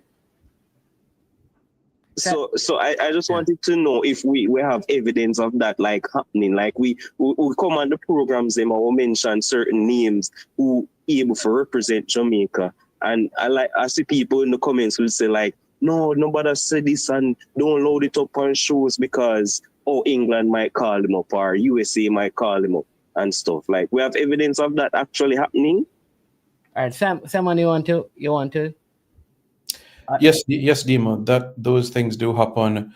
I've known England's press officer, Andy Walker, for 6 years, and he stays in tune with all of the YouTube channels and follows it because if you look at it from the Premier League down to League 2, 1 out of every 4 Black players are of Jamaican heritage. So, yes, they are in the know and they watch everything that we say and do, even our television mainstream stations as well, to see what we do as well. And it was evident during the Gareth Southgate era what was taking place in terms of capping players of Caribbean and African heritage. So to answer your question, yes. Yeah. And wow, I didn't know that. Thank you. And there's also a former reggae boy who is in the under-21 setup at England. And I mean, since he has been there, more players who are have Jamaican connection have been playing in that setup. Yeah. So it is obvious that people know that Jamaica wants to cap the younger players. So they are giving them the opportunity to represent early. That is actually news to me. Like I did not think that actually happened. Like honestly. So a lot of the times then when all of the YouTube channels them do this thing for real, I mean I don't want to say that happened with the Ivan Toney thing, I don't know. But like even remember Calvin I think I mentioned it in the chat. Calvin Phillips is a good example. Calvin Phillips. Oh yeah? Ainsley what about the Kadamar Thierry? The Kadamar Thierry brother? Well, I can tell you good examples. I can tell you actual examples of players who were on the verge, got the call up, and just forgot about it. Calvin Phillips and Ainsley Nathan Miles. Yeah. Were on the verge, and the conversations were held with them, and bam, they got called up, and that was it. Nathan Miles, him play enough games for England? Yes. Well, yeah. Oh, okay. But what about the Kadamar Thierry brother? I remember his name was on a list, and then I saw it on England under 21s the same time when we called him up. So I don't know. I saw that happen too. So I was like, oh, them put his name on the list, so like scare with England. I don't know. You remember him? Yeah, man. But what I also say, Dimo, there's a lot of factors because, like I've said earlier, you are a younger player agent, and he is based on the season he's having.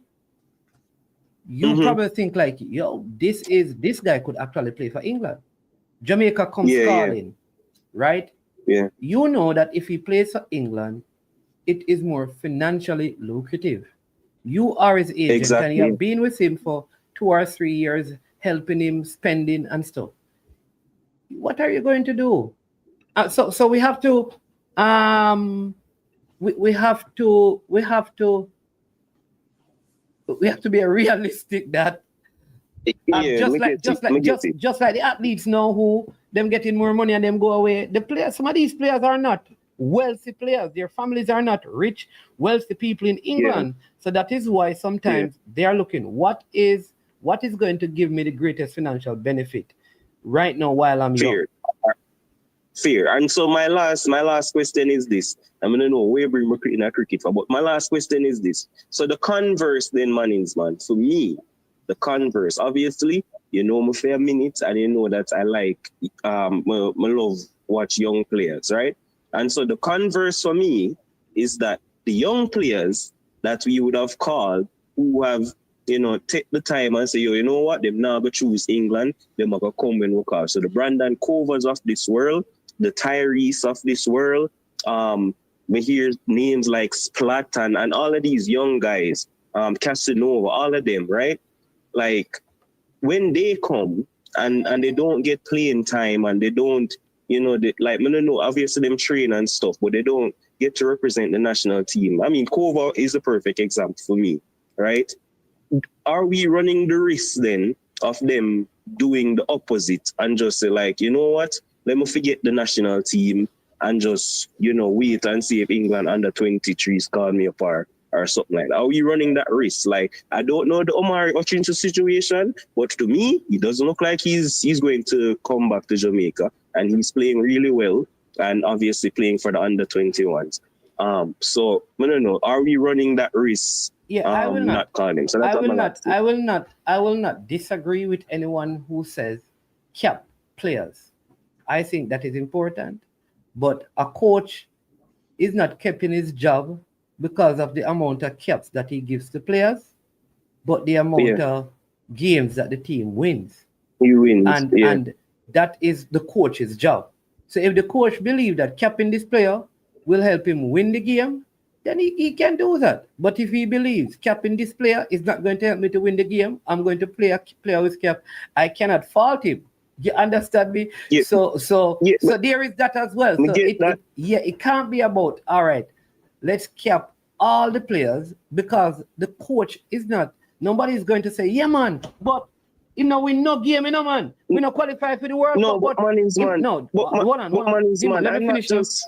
If the coach cap all of these players from the Casanovas, the Covers, the Splat, every single one in the World Cup qualifier, and we don't qualify, do you think he keeps his job? No, and that's what I was going to say. I don't think he'll keep his job. But my thing is, I'm not saying for cap them because of capping them, you know. But, for example, the Brandon Covers in a position that we have been but listen to what I say. Listen to what I say. The position that we have been struggling with for a long time is defensive midfield and, you know, midfield in general. And I'm saying, I think that Brandon Cover is good enough to play in Jamaica's midfield at a time when we were struggling. So it's not just for cap him's sake. I thought that he was good enough to get a chance to play. Yeah, but because we were struggling. So I don't think we lose games because of him. All right. So again, it's okay for us to think like a player needs a chance. At the end of the day, it is the coach. All right? It is the coach who makes those decisions, because selection is the coach's job. So there are some people who have some other players who are not Brandon Cover, who they believe should also play. Which group of people, right? There are some people who believe, like, I think Jordan Cousins should be playing. Some people believe that Johnson, the General Johnson, should be playing. Some people believe that it should be Daniel Johnson being called back. Some people believe that Michael Hector should be given a chance. Some people believe that Ravel Morrison should be given the chance. So if you go, there are at least 60 other names that people would call. So yeah, I get that. So it is. If everyone's opinion were no, I mean I get it. I'm not gonna hang up. No, I get it, man. I get it. But I'm just say he called him up in the Unity Cup at least. Like we just struggle. I mean, him called him up. Him literally called him, and he didn't play a minute. So I'm just thinking to myself, like, him probably feel like, say, you know, I just forget the Jamaica thing and see what can happen. You know what I mean? So that would just be I understand. Yeah, man, and I understand that. And I believe there are people who get to that place. Not just players from England. There are players in the States who as well. There are players in Canada. There are players in Germany who are there are players in Belgium who have Jamaican connection. There are players in Jamaica who have decided, like, listen, let's go and play for Guyana because we will never get a chance to play for Jamaica. And we have to allow players to do that. But at the end of the day, the selection of the team must be in the hand of the coach. All right, boss. Big up yourself and big up Simon. I was just checking. Cool. All right, boss. Yeah, but big up.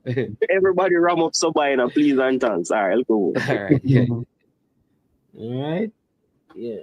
All right.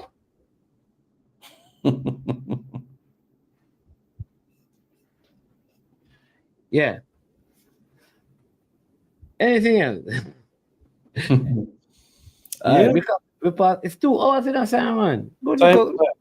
Players, wow. Yeah, man. I addressed a lot of questions. I think persons get the clarity now. And that was the goal at the end of the day. So honestly, no complaints. Honestly. Yeah. So yeah, man. All right, man. Enough respect. And let's tune in and rally around the Windies now. Yeah, rally around the West Indies. Yes. I don't know about that day and night match. Your car is at the National Stadium car park, and you are at Sabina Park. Oh, good God. Ay, Jesus. Yes. Listen, man.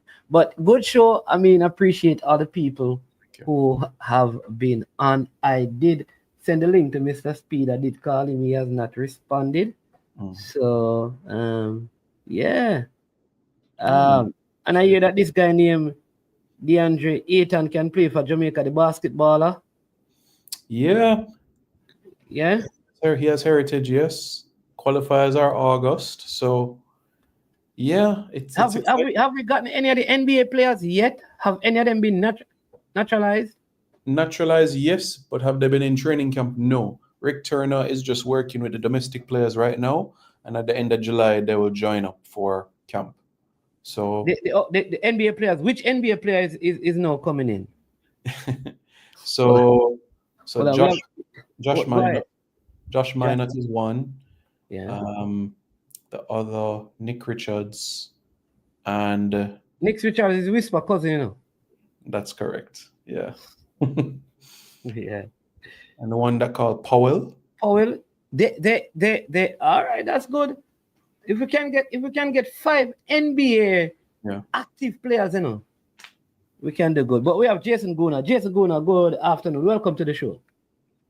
Bless up, Mannings, bless up, Simon. Good show, very informative. Thank you for the clarity on a lot of things. I did have a question on the whole Jamaica basketball, real quick, Simon, if you know. Is there a rule in FIBA that there's a certain number of naturalized players that can play at one time? Is there a rule to the number? In terms of that can play one time, no, but that can make up your 12-man squad, yes. And I think that is 7. Okay.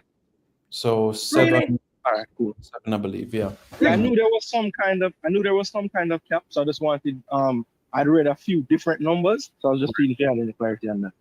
So out of your 12 man, you can only have 7 naturalized players? Right, non-Jamaican born. Yeah. Right. So but Nick Richards was born in Jamaica. Yeah, so he wouldn't count in that list. Okay. Yeah. Yeah, Kofi Coburn Yeah, so there's a long list of players and stuff. So, you know, hopefully them can, you know, all the ones who want to play can actually play. And I was looking at that the other day, I was saying, damn, there's more than 7 names that I'm seeing. So, you know, I'm sure all of the process won't go through perfectly, as we all know. But if they were all to go through, I don't think all of them could even get picked. What about the Denver Nuggets point guard? Isn't his father Jamaican? Point guard? Yeah. Oh, yeah, but he's already played for Canada. What's his name again? What's his name? Oh, no, his name is Jamal Murray. He has played for Canada already? He played in the Olympics that just passed, that just finished. And as a matter of fact, that Canadian team had like maybe 5 players that could play for Jamaica, similar to the football team. Correct. Yeah. Yeah. Okay.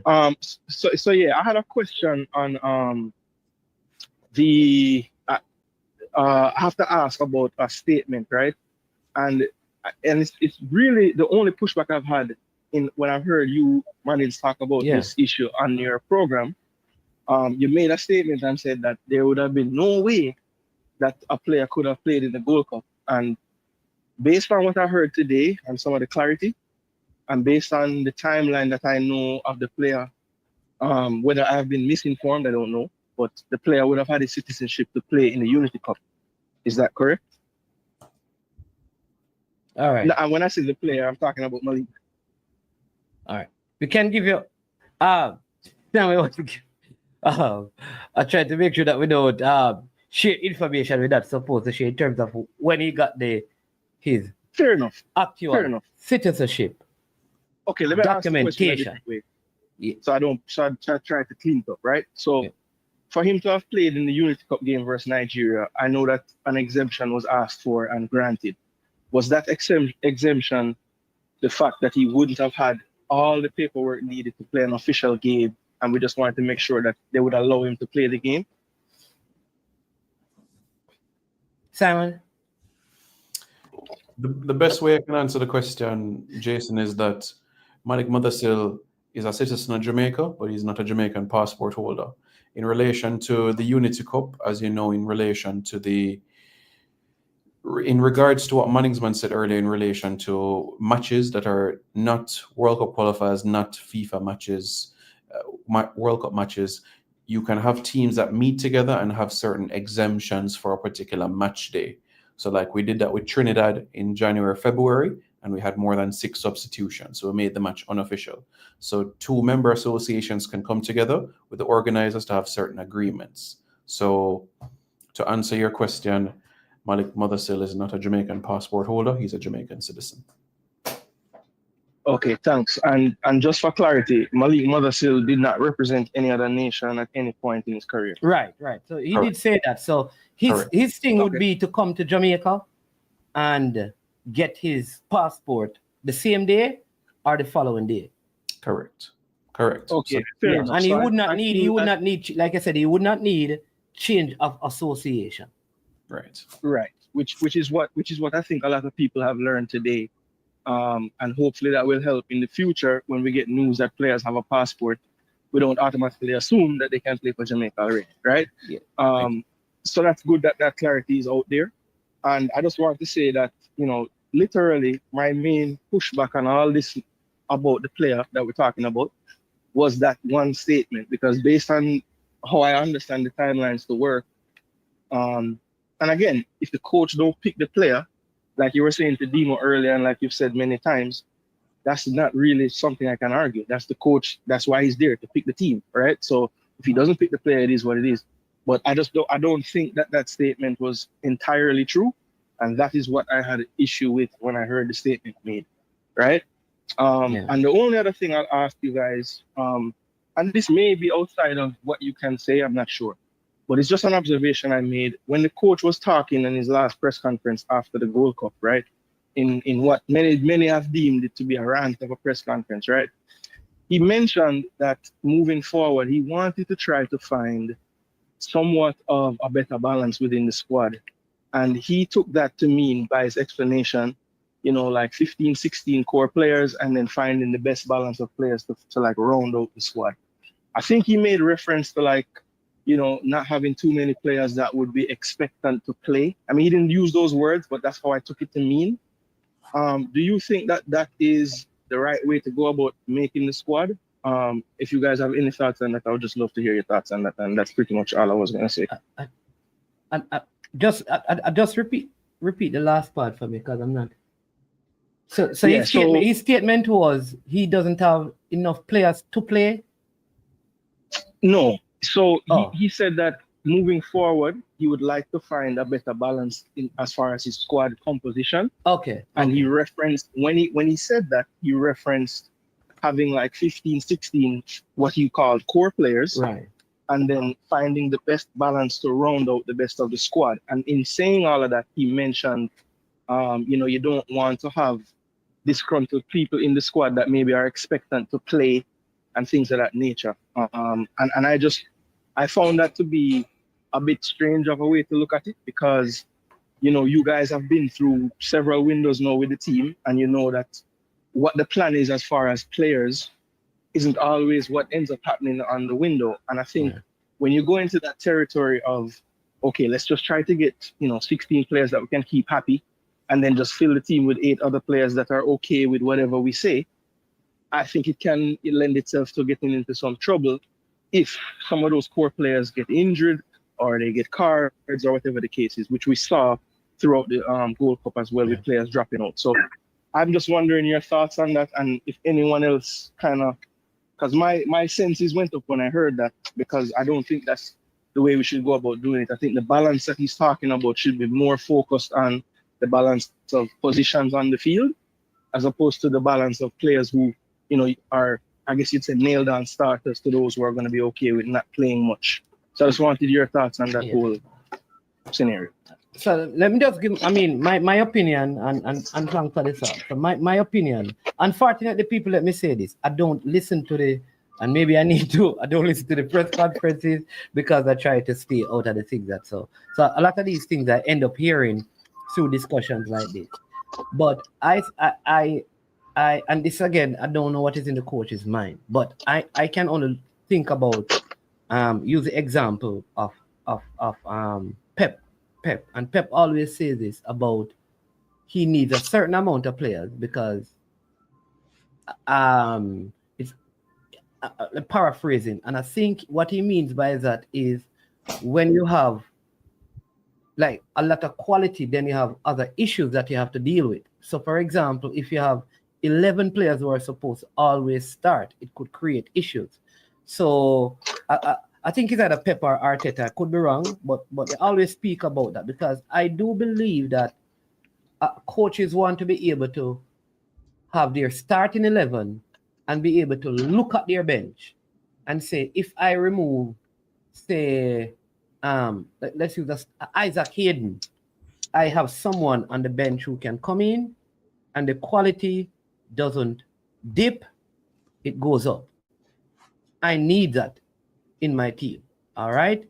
And I need that. I need to be able to say, well, if I replace Bobby Reed, the person who goes out there, he's able to maintain the standard or take it higher, all right? I think every coach, including Coach McLaren, wants that. What you also don't want is that you have 22 of those players, because in your squad every time, because you're probably not going to use some of those players, and they are going to get disgruntled. So do make allowance for probably younger players who can grow, who have the potential, that that in 2 years they are more willing to sit on the bench. They are willing to sit on the bench knowing that they are learning, because they know that 2 years after the World Cup, Mikel Antonio is going to go and I will step into that position. Instead of having someone who I should be playing over this person and I think I am wondering if that could be the conversation. Right now, I'm not able to look at my bench and just bam. Which we saw in the Gold Cup. There was no replacement for Isaac Hayden. That's a reference. But at the same time, I want to have the type of balance that I don't have 4 Isaac Haydens, because 2 probably will not play, because I want consistency with my team. And how will their behavior be if I take them from the Premier League and they are not getting games? Will they still want to be a part of this? That is my thing. Yeah, and look, that's something that we have to work on as a nation then, because if you look at most of the well put together squads in the world, are the ones that you watch them playing and you see them make a sub and you say, wow, look at the quality, it stayed the same or it got better. We have to be able to just because it's Jamaica's national team doesn't mean it should function any differently than any other team. In terms of, I would not be basing selections on saying, okay, I'm going to select this player because I think when I tell him, listen, you might only get 5 minutes this entire window, it's not going to be a big fight. But people just have to understand it's a team setting, and all of them are professionals. So none of our players, none of them, man, can say that they always start. Because most of our players, what have we been complaining about lately? When they come, they're not really much fit because they're not playing all the time. So, they need to check the egos and just say, listen, if we're going to be a part of this team, there's a chance that I don't play. Yeah. And if that's too much, then we really need to do some soul searching, because I think, hampering ourselves and not picking players just based on the fact that you don't think you'll be able to play them enough, I don't think that's how we should go about picking the teams. You know, I don't think that should even be factored in at all. And maybe so, rightly so. But there are also there are two players who and they have a right to do that, who have chosen not to be a part because they believe they should be getting more time. So you also have that as well. And if those players show themselves to be that way, then you don't pick them, and that's fine. But I guess you wouldn't know until you pick them. So don't assume, and hopefully would never do that. You know what I'm saying? That's all. So you have players will do that. Players will come and say, boy, you know what, man, and listen, as a footballer, if I can use my example. So there's a time when people they pick me up in Kingston to go and play like in a corner league. When I go there, you can't bring me from so far and have someone from the community starting over me. I ain't coming back because I'm not going to sit on no bench. I can't be playing in a Premier League team. I'm gonna play ball on him street. So I also understand this in the mind of some players. Why should I come and sit on a bench when the player out there in front of me is playing in the Championship or in League One and I am playing in the Premier League? Why am I here every window sitting on the bench when a Championship player? Mannings, using the example of the reggae boys, right? Yeah. That doesn't happen. What big league player comes and sits on the bench? No, man, I'm just giving an example, but I don't. All right, so let me get it closer. Even a player in League One could have a problem with a player in the JPL starting over him. Yeah, and maybe I would feel that way because in my head I'm saying that, but I'm playing at a higher level, and to me it doesn't matter if the player is playing good and the team is winning, because I'm really and truly I am concerned about me. And my thing is, boss, me playing League One, this a JPL. You're playing how you feel play over me. That's how I feel as a player. Well, and that's the thing. I think, and maybe that's evidence that we see on the pitch, because one of the biggest takeaways I've heard from all fans, whether you're super analytical about the game or you're just a fan that just doesn't really love football but you just love Jamaica, they all say that they aren't trying hard enough. The effort isn't there. It doesn't look like they care enough, right? All of those things, what you're just talking about the competition and not being able to sit on the bench for another player, all those things would breed those type of vibes, right? So I don't know if the solution is picking players that are more leveled up to each other, or, like I said, not thinking about who might not play, and you just have to sell this concept of it being a team. It's more about the flag on the front than the name on the back, right? It's not a new concept, but we just have to drive that into the players more. That listen, if you're going to be a part of this thing to go to the World Cup, we don't know what parts you're going to play yet. Yep. But if you want to play any part, you have to be okay with playing any part. Kind of with the days of ultimatums and, my agent say I can only come if I get this amount of time. That don't make any sense, because that's not how you operate a team. Because it's going to undermine the coach's ability to coach and lead the players. But that is the way of football now, though, Jason. You know that there are some players. Ethan Waneri was holding back and signing at Arsenal because he wants to know about playing time. It's just a way of football. It's same thing with national teams. And I read two articles yesterday saying the complete opposite, saying none of this has anything to do with playing time. He's just on his vacation after the Euro.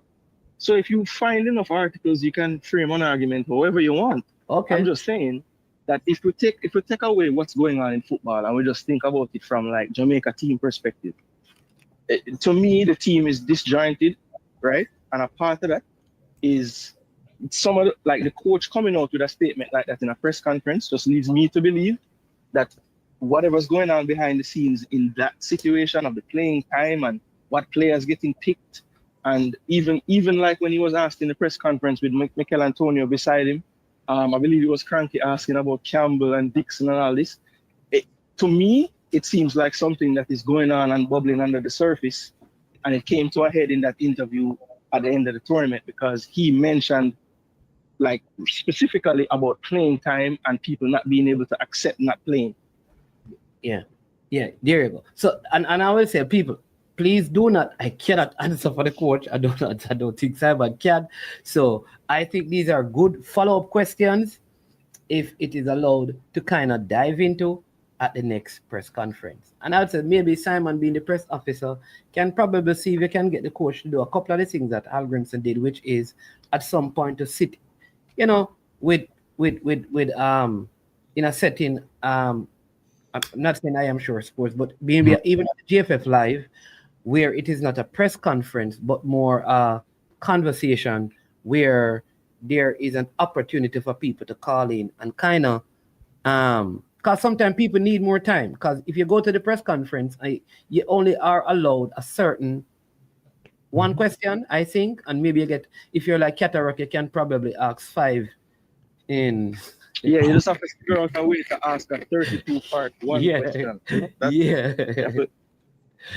So maybe if he has more time, you understand me, to have a conversation more than a question, answer, next question kind of a thing, a lot of these things would be answered better. Because I think sometimes the limited time affects the response and there is no follow-up question.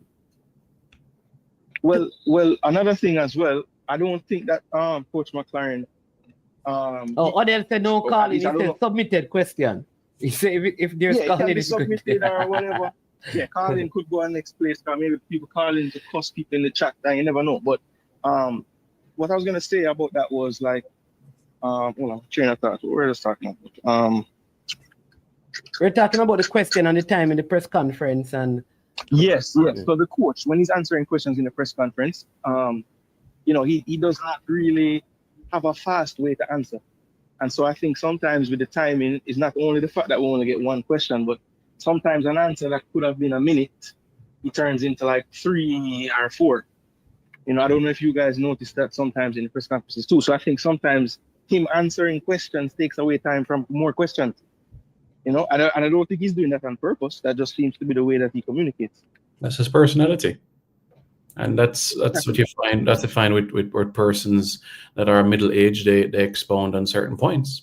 It's people individually. Yeah, that's true. Yeah. Well, listen, I won't take up any more of your time. I'm sure you guys have to run, but respect for taking the part. Yeah, man. All right. Blessings, Jason Bruno. All right. Yeah, so maybe Simon, maybe that is something that can be suggested. I don't know if it would work, but like I said, maybe people can submit questions to you, and A and B, so that way you kind of sit down in the executive corner and have like a conversation. All right, and because I think the press conference doesn't allow, and what is going to happen, people sometimes need clarity, and you and I cannot give reasons for anything the coach answers.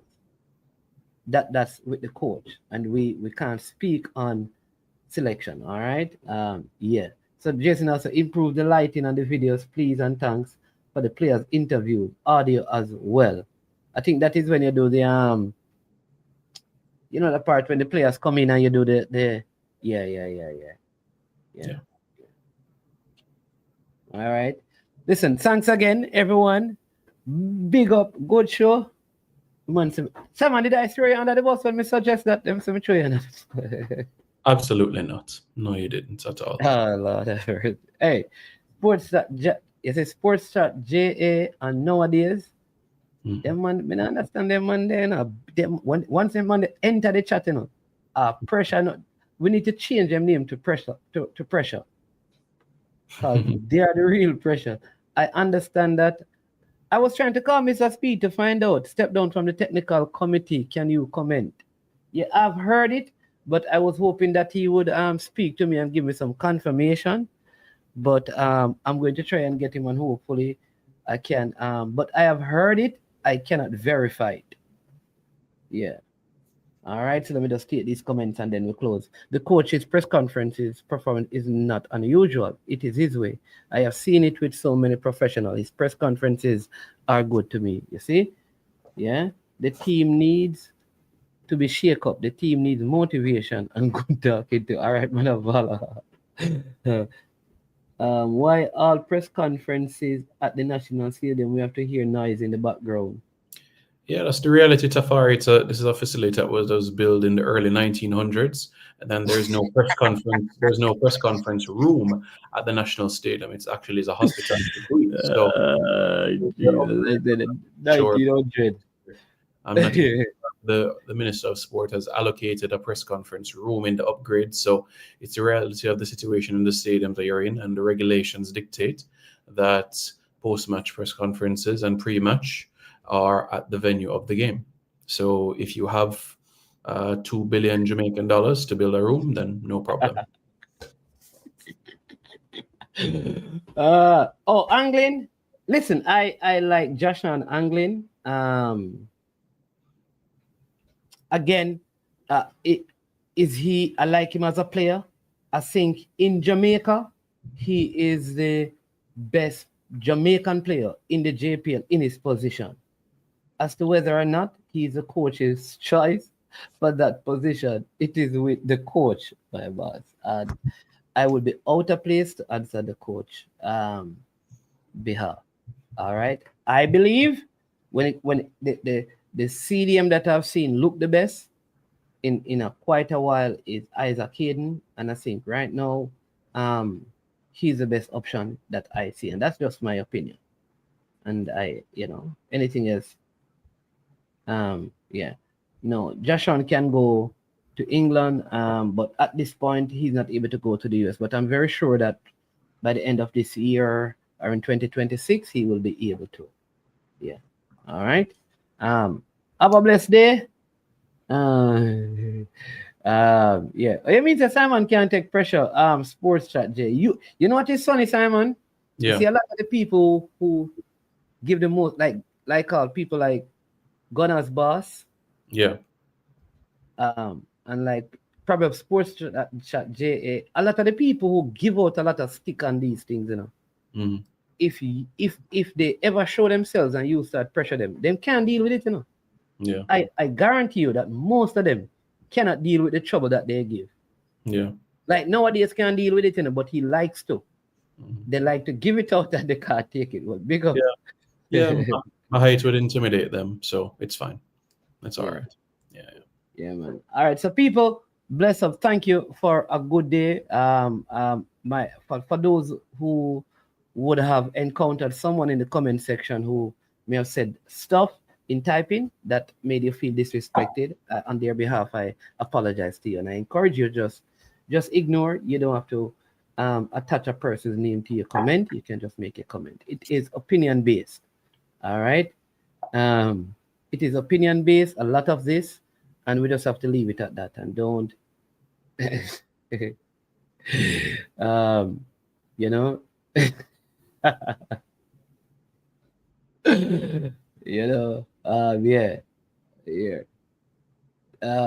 good as bad. It is so. Do not resort to being disrespectful. Like yesterday, we had a very long conversation with a person that we in a group and stuff, and I mean, I felt like it was best for me to take myself out, and they added me. And the thing is, at the end of the day, we never disrespected each other and resort to mother and bad words and those things. Because you can have strong disagreements and arguments without being disrespectful. And that is what we want to foster and facilitate. I think a big part of the problem with the football is the fan base. And while we must argue and we must not hesitate and to share our opinion and thoughts, we don't have to be disrespectful. All right? Watch Demo him. All right? Simon, we're about in a real life. Sports, I be talking about me. I tell you this, but sports chat JA. If you box Simon and you and Simon getting a confrontation, sports chat JA, you're going to lift up and run. Me, I tell you that. Simon, but in a real life. Yeah. It's true. A lot of people don't know me off camera. It's true. Yeah, they don't know. Yeah. They don't know. Hey, they don't know Simon. I'm telling a sports chat JA. You can't run up in a Simon, bro. Yeah. Ah, that's all right. But that's up to the man there, we understand. Respect. Yeah, but Simon, listen, thank you. And let's do that again. Do this again on some other Friday. All right. I appreciate you coming out. Yeah, but have a blessed day. And again, people, to all of you, thank you so much for coming on, for being a part of the show. And as usual, like, share, and subscribe. What are they? This is Ryan LFC. Right, what are they? Ryan LFC. We just got to end the show. We just got to end the show, you know. Oh, yeah, man. Let me just make a quick run. Yeah, man. What go on? You all right, man? Big up the Simon. You all right? Yeah, I'm a good man. All right. What about you? Me and the man them give me a problem, and the man them send me a video. Say you see something about a player injured, and you say injure or something like that. I tell you about Ryan a trick, you know. Ryan know better. Him just do that for trick, you know. He know the right word. Him just want to say it the way Excel see him go. Oh my God, bro. Anyway. I'm sorry, brother. We're not perfect, bro. Yeah, what say you? What you got here? Yeah, man, great show to explain to the people them how they think of Jan Simon. And by the way, both of you guys, I give both of you guys a hard time when you drive the administration. But I must say, I love that the work that you guys are doing to improve the administration part of the Jamaican Football Federation. So kudos to both of you guys. Just continue doing the great work. And that's what we want. We want people to work, right? People must not just get flowers and they don't put in the work. So I have to give you a Simon that. You know what I mean? Certain thing what Simon need to fix with the Jeff, him can't control it. A bigger heads on him, I go help him and get him better and keep him the tools that he need to get him job better. The press conference at the stadium. Yeah. Simon can't do nothing about that. That's what the company need to work with. You know what I mean? But that is a national stadium. You know, you ever been at the press room at the national stadium, boss? Yeah, I know. I never. No, man. All right. You know it. You know. It's just that you don't know that is that them do there, but you know it. Say, all right. It's when you're coming. I'm going to just No, man. It's when you're coming into the stadium. All right. When you're coming in grandstand, you know the tunnel. The tunnel that bring you out on the field. You know when you come through at the entrance, you can go right or left to go to the dressing room, and then right. You see, before you get to the dressing room, you see the room on the left hand side right there. So that is it, you know. Before you get to where you go left or right, it is the first room on the left hand side with the bathroom there, right? That's all. So anybody know the stadium? You reach the referee room for it, or it's the first one. You don't even turn left or right, you know. Once you come through the big gate. And you come into the tunnel, right at the front of the tunnel, the right at your left hand side. Wow. It's right there at the front.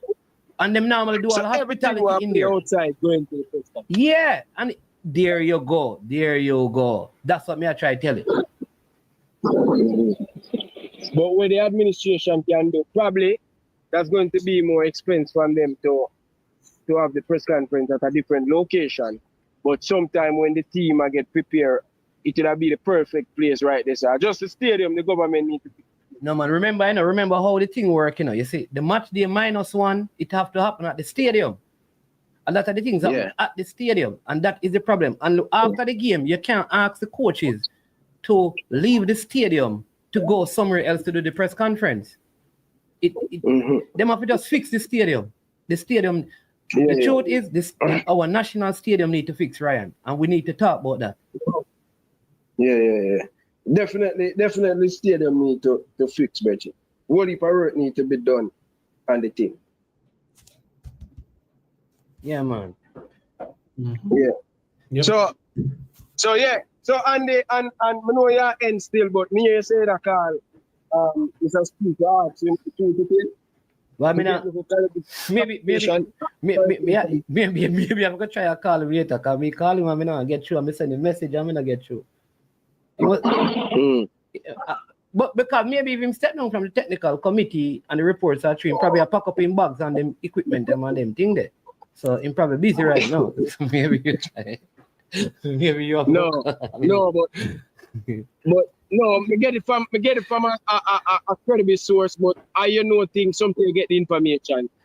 It can be true and it can be not true. You understand? That's why I reported a question sign and I give my thought on it and share the thought and thing, but I never said in the video that Mr. Rudel Speed going to step down. But that's what I'm hearing. It's rumor and stuff. Me get it from a credible source. So I'm just share my opinion on it and stuff. But okay. Yeah, but let's confirm as yet. But everything in Jamaica, it starts the rumors and you're hearing it from some people where say, what is? This must be true. This can't be true. You know what I mean? So yeah, that's my basic. Yeah, man. All right, so we'll hear, but somebody should try and call him and find out still.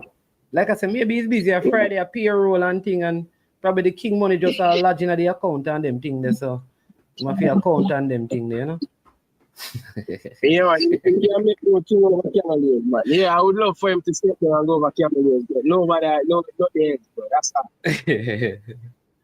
all right. All right, Ryan, bless up enough. Yeah, man. All right, Elite. Bless you, man. Big up Simon, man. Yeah. All right, boss. Yeah, man. Big up. All right. Yeah, man. All right. So there we go, people. All right. So Simon, bless up. Again, as you know, when the show is end, we say we are over and we are OUT out of here. Yo, watch your bad dog, SK New heard this. The body out there, Sniper King I represent for I Am Sure Sports. You get to me, I say, when you want the latest news and sports and updates and all of that, check out I Am Sure Sports. You know the thing goes in. Remember, cover the whole island. Remember Kingston, Westmoreland, Galchester, Ocho-Race, Galtigo Bay. Everywhere. I Am Sure Sports. Check it out for the latest news and latest updates. Sniper King I represent. Where them feel like? Ha! Yeah, someone on for the food from young, from where they knee height. I Am Sure Sports. Yeah, dog.